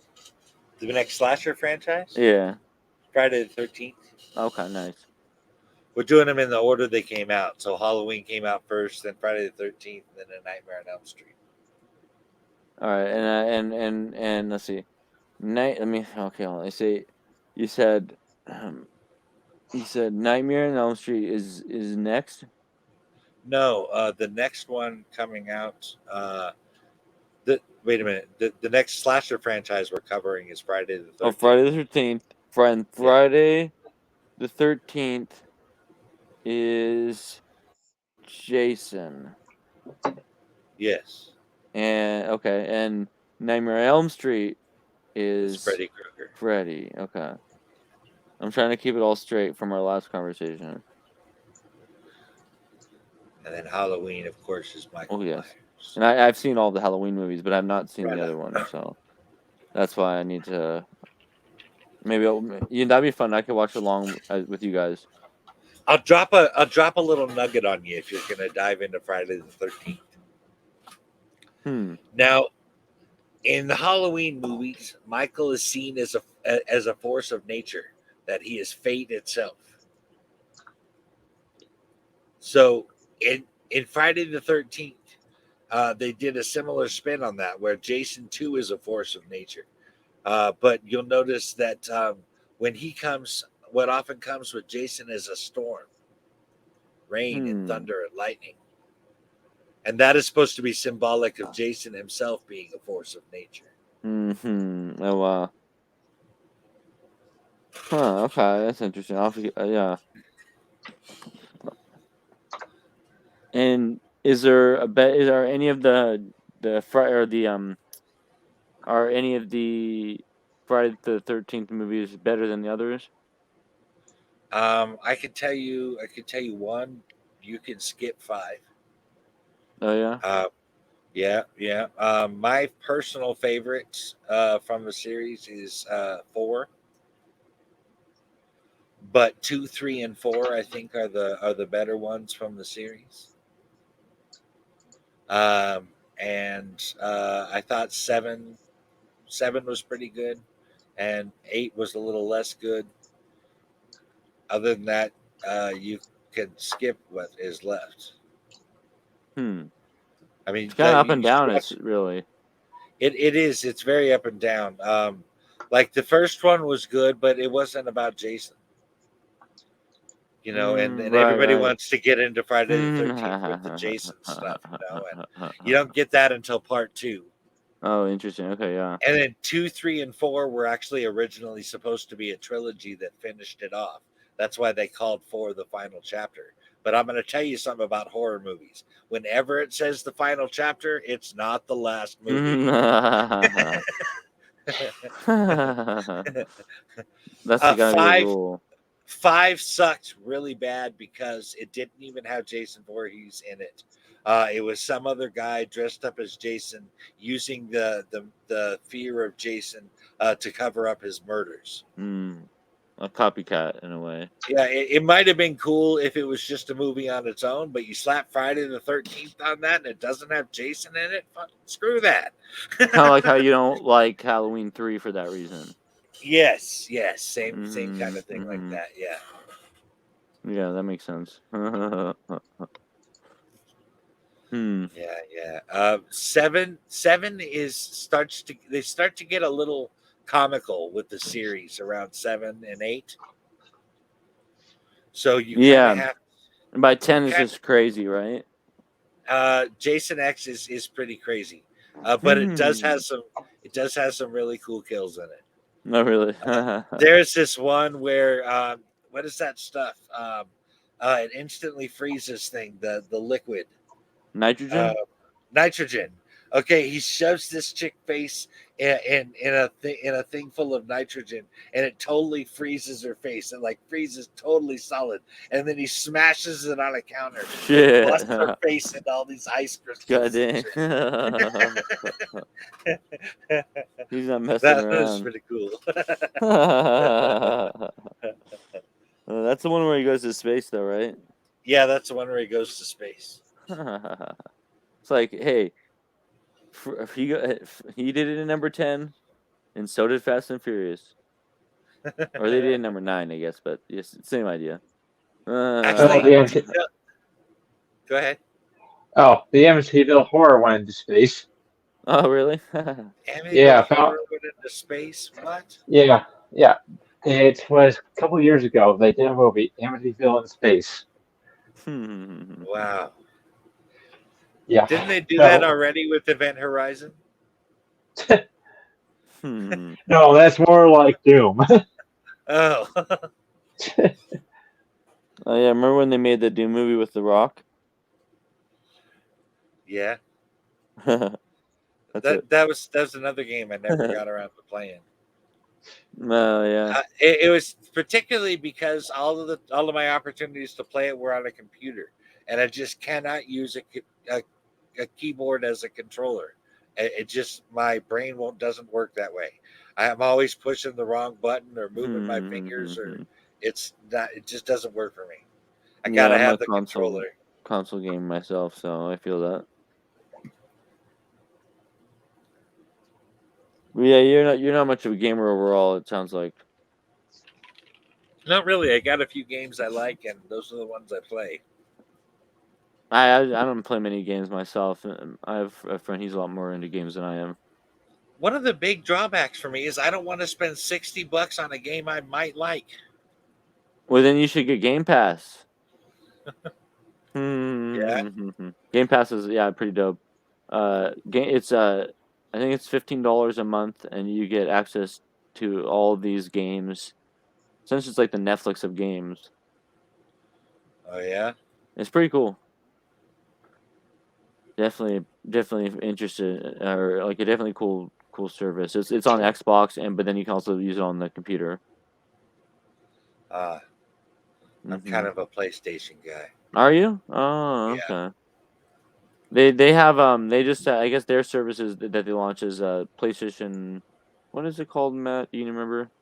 I don't know. It says something. They used to have something kind of like that on the PS3 I have, but they've since they canceled it. You got to have Ah, the current console. bummer. Yeah, they'll do it for a few years after they put out another console, and then they just kind of stop. Yeah, that's true. Yeah, unfortunate but true. But I played several games from PlayStation 1, 2, and 3. The classic eras. Yep. The first game I ever bought was Nightmare Creatures on PlayStation 1. Huh. Nightmare Creature. I don't know that game. It was a very long game. I got up into level 20 something, and it still wasn't over. Was it like what kind of game was it? Like a Well, fantasy game or? no, sort of. I'm not. I don't remember exactly the premise of it. Hmm. You generally you had to go through these different scenarios, killing these monsters. But it was all like it was one of the first games I ever saw where like you'd kill a monster and blood would go everywhere, and then if you walked through the blood, it would show you with blood footprints for a few minutes as the blood faded away. You know, I really thought stuff like that was cool, and you could hack off monsters' limbs and everything. But That's awesome. I honestly don't. I don't remember what the point was. I just remember like I got up to like level 25 or 26 or something. I'm like, does this end? When does it? When do I get to the end of this game? Like, I want to have defeated it already. And now we have games that are like 150 plus hours. Right. Yeah, that's wild.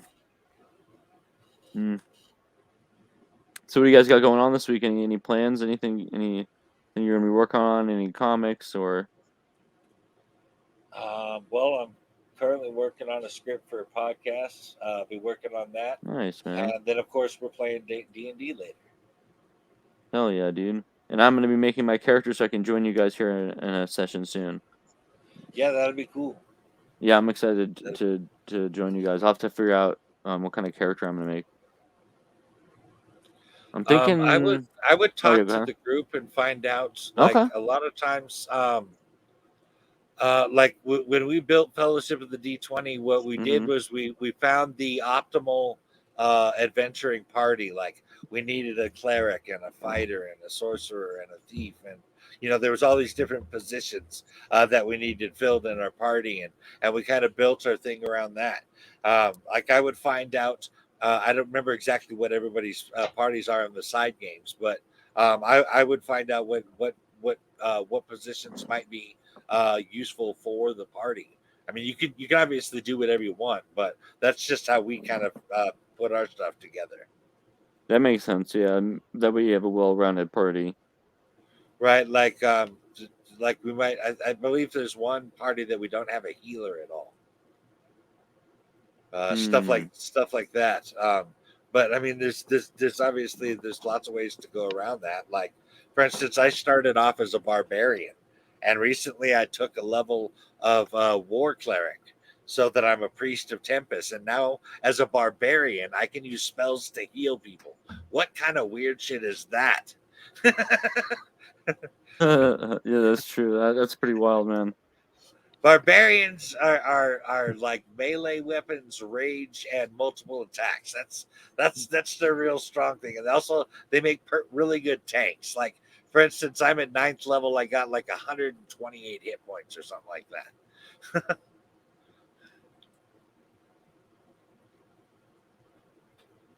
Sorry, yeah, my apologies. This is where we need one of those edit buttons. Sorry, something came up on my end. I had to mute myself there for a second.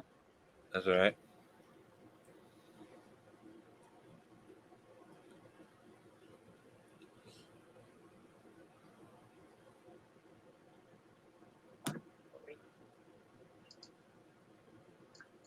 Sorry about that, guys. Yeah, I had to I have to figure some things out for tomorrow because I'm going to that race. Right. So we have to. I have to figure out. I think there's like an air show and a concert beforehand, but we're not gonna go see that. So I think we're just gonna show up for the races that are starting in the afternoon. That totally makes sense. I've been to Right. an air show before, and Have you? I mean, yeah, I wouldn't go to one again if that Really? makes sense. How come? I mean, well, I mean, it was a lot of flybys and a Oh shit. few, yeah, you know what I mean. It just it wasn't the same as watching a race or something, where you're actually Mm. watching them go around the track and it's all kind of close to you and everything that's going on. Everything in an air show is done, a few hundred feet above you, and it's not like you. Mm. I don't know. I didn't enjoy it as much. Interesting. Okay. That's fair, man. Yeah. And you have to get there. We'd have to get there a lot earlier, so that too. But yeah, so it'll be interesting, man. Yeah. But sorry, that's why I had to cut out on you there for a second. It'll be okay. Yeah, to just do some last minute planning, make sure everything was ready to go for tomorrow. I got my new shoes I'm gonna be wearing. Yeah. I got some cool shoes here. Got myself a little outfit I'm going with, race themed, of course. You put Gotta go racing. you put way more thought into what you wear than I do. Usually I don't actually. Most of the time I don't. This time I just felt like I for whatever reason I wanted to wear something that felt like put together. I might buy shirts that like I want to wear. Like I find a shirt that I really like a Batman shirt or something like that. I buy shirts that I like, but that's about as much planning as I put into my outfits. I'm going for comfortability, not aesthetics. That's fair. Yeah, I have a lot of shirts like that too, so I get you there. For me, I have quite a few Marvel shirts in my closet. Yeah. Hmm. Yeah, the shirts is really about the only thing I try to pick out. Like I only have shirts that I actually want to wear.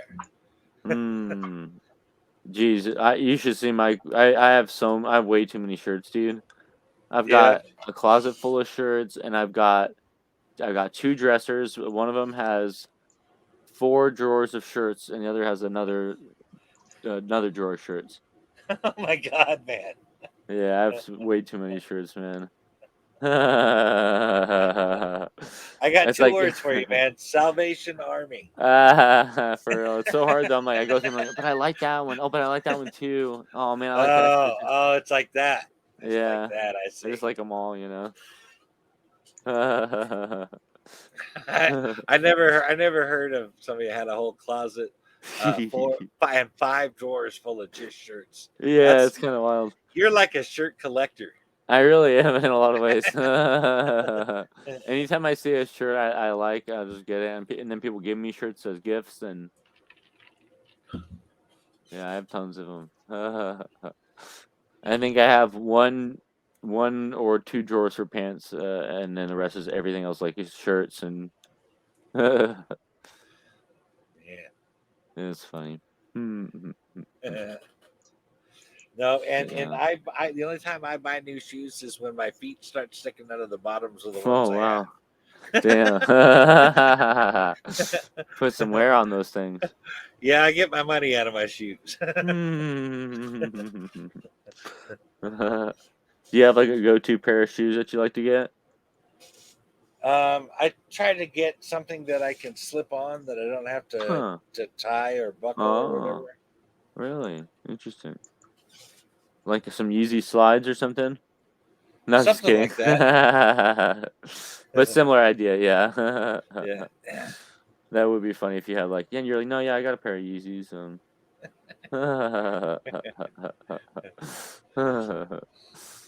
Oh man, I saw this. I saw this website the other day. They were like selling all these like crazy looking shoes. Like they were skull slides. I think is what they were described as.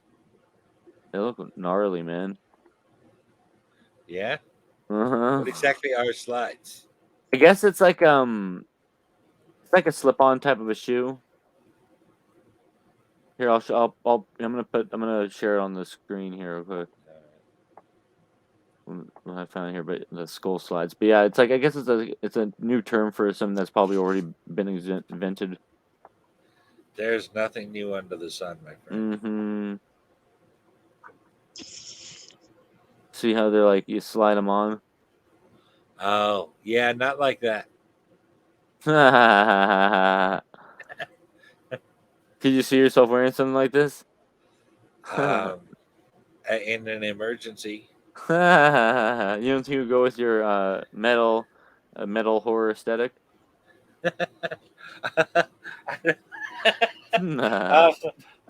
I think my aesthetic is old fat guy, but I mean, Hey, you can spice it up with a little skull slides, right? No, see, I look old fat, but check out the skulls on my shoes. I'm That's cool. right. It's like that meme. Hello, fellow kids, or whatever it is. Yep. Oh man. But yeah. Yeah, I just turned 47 last year. Oh wow. Dang. Yeah. How are you feeling about that? I'm feeling way too close to 50. Oh man. I'm actually Yep. petitioning the courts to stay 46 for another year. There you No, I'm go. just kidding. Push it back, man. But it's you got to do something big for your 50th, I guess. Holidays are really just kind of another day for me. I don't know. I Yeah. don't live anywhere near my family really, and most of my friends are online. Do something with your friends online, maybe, or playing something. Maybe playing something. Maybe Do a wicked convention or something. That'd be cool. But yeah, I don't usually do a lot for my birthday, but every now and then I'll, do something. Last couple years I've been renting. I rented a couple of theaters for friends and family. Should go see a couple of movies. Got to be expensive. Yeah, it can be a couple $100. Usually is the base price. Yeah. I did my first theater I rented out was for Godzilla versus Kong. I think that was around 200 something. I want to say. Oh wow. But we had the whole crew there, and it was Godzilla very versus hype. Kong in the theater must have been kind of cool. Oh yeah, that was dope. That was a big, and I had like the whole thing. Like I had a Godzilla versus Kong shirt and hat, and like I had the whole thing, and my mask had Godzilla on it, and I want to say I saw King of the Monsters in the theater. Yeah, that was a good one, dude. That's probably one of my favorites. That is of the recent Godzilla King Kong movies. King of the Monsters has been my favorite so far. Yeah, that's a good movie, dude. Freaking love all the monsters they bring, like Rodan. So freaking cool, dude. I love when he comes down out the top of the mountain and just blows through that freaking city, and like he just blows it away. It's like so wild. Yeah, it's a much cooler effect than in the older movies. Yeah, they really nailed the effect of it for real. Like it's so sinister, and yeah, I'm excited to see what they do with the next one. They announced a Godzilla vs Kong. What's it? Sequel? Yeah, it's like Kingdom something. I don't know what it's called. Can't remember. But yeah, it's a sequel. Speaking of kaiju, what did you think of Pacific Rim? Pacific Rim. That's the yeah. What am I thinking of? That's the giant robots versus the giant kaiju, right? Yeah. Yeah. Yeah, that's a wild one too. I always feel like they should. I feel like they should cross over the Godzilla movie with that universe. You know what? They're in the same company. Are they really? Yeah, the same people Oh, shoot. have control of the rights to that. They So really got to I, get those they together, man. certainly could. I'd really love to see the Pacific Rim stuff blended in with this MonsterVerse thing. Have them fighting the kaiju and stuff. They could totally write that into that story pretty easy, I think. Oh, definitely, yeah. Just do some multi-dimensional, whatever it is, you know. Right, right. I mean, the real difference really between the two is where the where the kaiju are coming from. You know, there's in the MonsterVerse, they're coming from the Hollow Earth, in the middle, right? And then in Pacific Rim, they're actually coming from another dimension, from under the ocean. Interesting. So yeah, then you got to figure out how do you make those two work together. Does one go? Does like maybe there's a portal to that other universe or something in the Hollow Earth or something, you know, Well, you know, they something have like that. all these entrances to Hollow Earth in the movie that they're all over the Earth, right? I Mm-hmm. mean, I don't see why, being that we're just talking about what is essentially a dimensional portal, that wouldn't require a lot of space in actually our dimension. All right, that's So what I'm one of saying, those portals could be anywhere. including Hollow Earth. Yeah. Well, Bada bing. no, it would have to be separate from Hollow Earth. I think those two would have to stay separate. It would have to be in one of the places that doesn't lead you to Hollow Earth, like in Pacific Rim. It's just at the bottom of the ocean. Ah, There's this okay, gotcha. portal at the bottom of the ocean that they climb out of. I'm with you. Yeah. That could be really cool. I'd really love to see those two cross over. Mm-hmm. Yeah, it would be fun. And then of course we need to see Fast and the Furious crossover with Transformers. We do not need to see any more Fast and the Furious. What are you talking about? We have at least 2 more coming. Actually, I take that back. We have guaranteed 3 more movies. Well, God help us here's the all. thing. In my opinion, they should have stopped at 7 when Brian was gone. That's fair. I can see that. Yeah. But I mean, I watched 8 and I liked it. I watched the Hobbs and Shaw, and that was cool. I like that. But I got to tell you, I watched 9 and I couldn't even finish it. It's like they have taken reality completely out of the series. Oh, definitely. Yeah. They don't even care anymore. I mean, they don't even try and make it seem like, yeah, it just happens. Dude, in the new one, it is so wild. In the new one, they're superheroes, pretty much. See, I really think 7 should have ended the series when Brian wasn't going to be in the movie anymore. I mean, dude, it's so awesome. He was the central figure in the franchise. After 7, it turned into it was all about. He's the glue, you know. He's what holds everything together. Yeah, unfortunately, yeah. It doesn't work as well without his presence. And I will tell you, to this day, at the end of 7, when Brian drives off on that other road, I almost tear up a little bit. Bro, I cry like a baby every time that scene comes on, man. Yeah. I love that. They did such a good tribute. It's just such a good moment, and that song gets me every time, man. They did a little nod to it in the new one. They did a little instrumental of the little piano part at the beginning.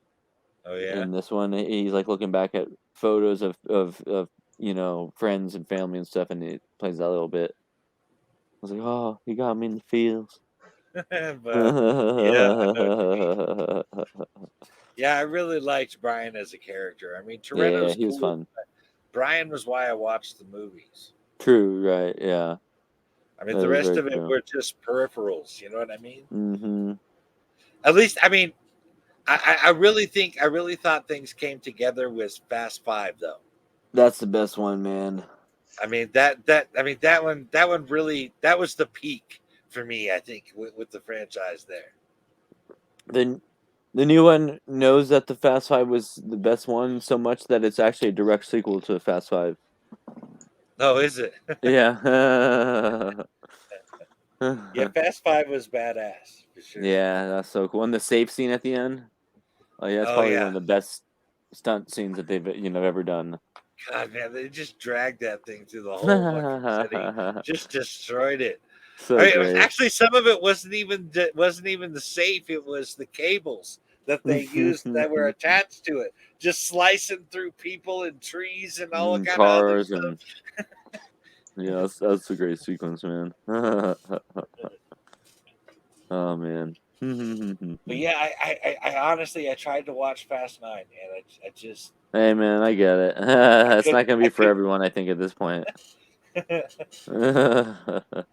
They're just so ridiculous now. Yeah, it's. I mean, I'm. They're gonna jump the shark at some point. You know, Well, it's they gonna pretty happen. much have. That But I somehow mean, that so doesn't. But somehow it doesn't matter. They just keep making money.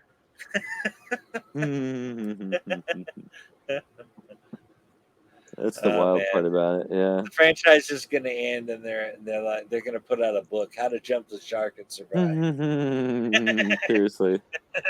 Yeah, how to embrace it. How to jump the shark, embrace it, and oh my god! So it says Fast X international box office passes $500 million. We're Oh my at $500,000.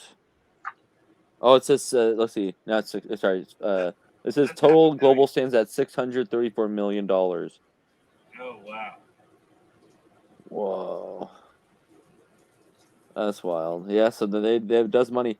Well, the other thing I was listening to podcasts about it. The thing that even if it is like dumb, a block, popcorn movie, what they do really smart is that they cast like an international cast and they go all over the world, and they so it can draw a huge international audience because it's so global in that way.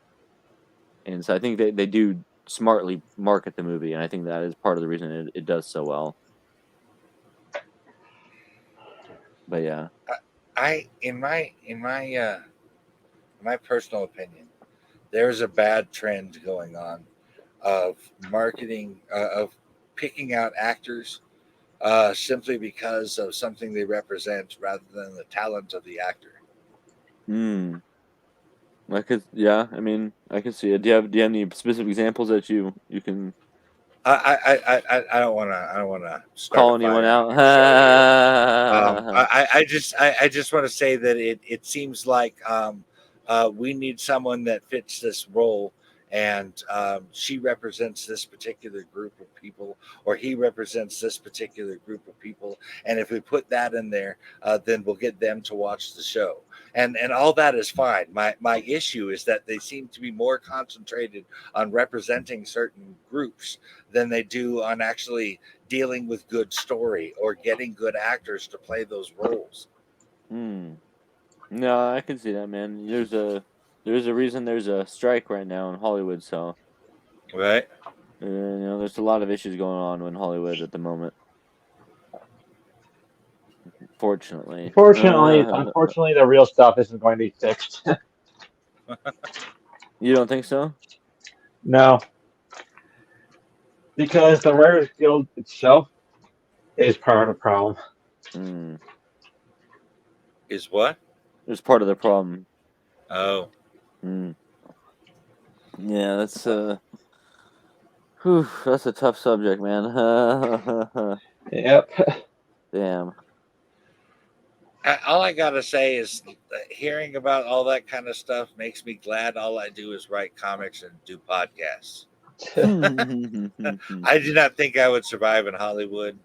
I don't think making movies is for me. I don't think it's ever gonna be. Really? I just don't have the. I mean, I've done a lot of episodes on different podcasts about movies, and I know I know a lot about the crap that happens behind the scenes, and the garbage that goes on with the writing, the scripts, and the just the nightmares that happen trying to make a movie. And I know that I'm not cut out for that. And it's tough because then let's say you get through all of it and you make your movie, and then then you have to, then you have to go through the whole thing of people viewing it and say like, oh, it's bad or it's good, right? But it's like, it must be so difficult to put it out there and to let it have that feedback. You put in so much work into it. You just wanted people to enjoy it, and hope it's good, but it's Did never you guaranteed to be that way. did you listen to that Countless Corpses podcast episode on the curse of Michael Myers? I don't know. I'm not sure. I know I've seen a handful of the episodes, but I'm not sure if I've seen them all yet. Well, that particular movie is one of the worst nightmares I've come across as far as making movies go. Really? I'll have to check that one out. Let me pull up the feed right now. Let's see here. Let's see. Which one would? Oh, the Curse of Michael Myers. That's episode 6. It looks like. Yeah. Okay, I'll download that one right now. That one is just. I mean, I honestly can't. Here, this is how I feel. Had I worked on the Curse of Michael Myers, I would probably never work on another Halloween film again. It wouldn't matter how That much. bad, I mean, huh? they would have to be paying me like a whole crap, way more than I am worth, to get me to work on a Halloween film after working on Halloween: The Curse of Michael Myers. That was a nightmare from start to finish. Damn. And even afterwards, as they were trying to get it into the theater, they were still screwing it up. I mean, it was just oh my God. Damn. Poor Daniel Ferrens, who wrote the script, man. I mean, dude. It was particularly heartbreaking with Daniel Ferrens because he was an enormous Halloween fan. I mean, this guy knew his stuff. He wrote a Bible for the franchise that was actually used for years after him. It's crazy. He really knew his Halloween stuff. Working on Halloween was like his dream job, and they screwed him. They rode him hard, put him away wet, chewed him, spit him out, stepped on him. I mean, any phrase you want to put it, they did it to him. It was horrible. Put him through the ringer. Yeah. Damn. Imagine that though, writing a movie that you've wanted to write ever since you thought about being a writer, and then just having them totally screw you with it. That's Daniel Ferrens. That kind of sucks, huh? Yeah. Wow. Making a movie, that's like a whole thing. Yeah. That's not a ground I want to be in. I'd rather talk about the nightmares that people have making movies than ever actually take part in them. I've always wanted to make a movie. I just got to find my Mustafa Cod, Yeah. Yeah, some rich dude who's gonna produce my movie, and some dude who owns like a bunch of hotels. Some guy that owns a bunch of hotels.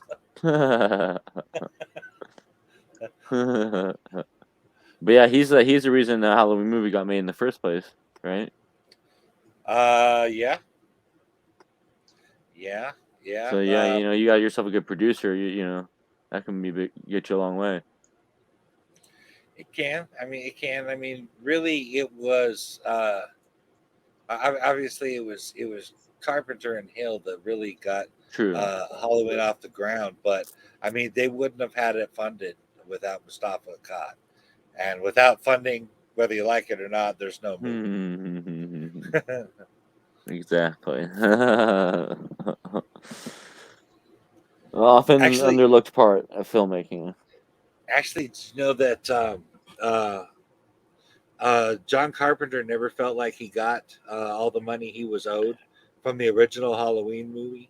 So much so that when they asked him to do when they asked him to direct Halloween H2O, that he asked them for $10 million and a 3-film contract with Dimension Films to do 10 million. Movie.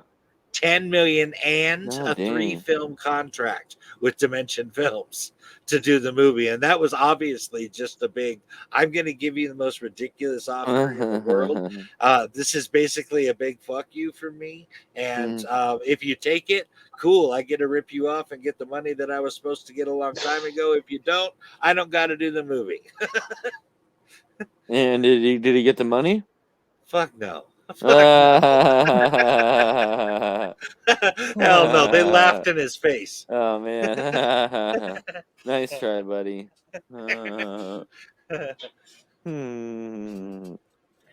That's funny. Wow.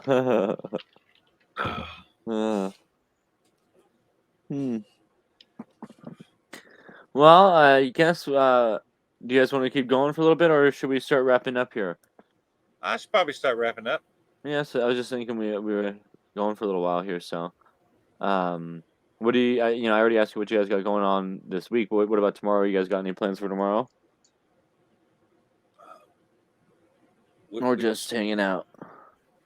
I'm conflicted on how to answer here. See, Uh, earlier what am I you asking pretended- about it? You Of course, you pretended this was Sunday earlier, and now you're talking about it as if it's shit. Saturday, and I'm conflicted on how to answer that question. Don't listen to him. Don't listen to him, people. He doesn't know what he's talking about. He's gonna be playing D&D tomorrow. He's playing D&D That's tomorrow. right. Don't listen That's to right. him. I'm playing D&D tomorrow. That's right. I mean today. I mean today. I don't know. Yes. I don't Just know in a what's couple hours. happening. Oh my god. the perils and tribulations of podcasting. That's funny. All right. Well, where can people follow you guys? Where can people follow you, Michael, online, so they can check out your stuff? Well, you can catch me. You can see right below my thing here. I got my Twitter handle on there for Comics Omen. That's where you can find Omen Comics. You can find me at Nunley Mike on Twitter.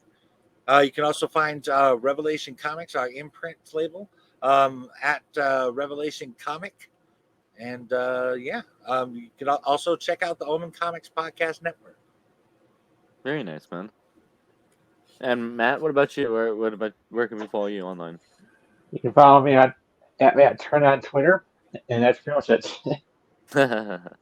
Nice and to the point. I like it. Yep. Well, excellent, guys. I appreciate you joining us on another episode of the Wikid Podcast. I thought we had a great discussion today on a lot of different stuff. It was a lot of fun. So we will definitely be back for another week, another episode next week. And if you guys want, or you guys have any questions or anything, just reach out to us on Twitter. That's where you can find us. Twitter at Wikid Publishing. You can also get us on our website at wikidpublishing.net.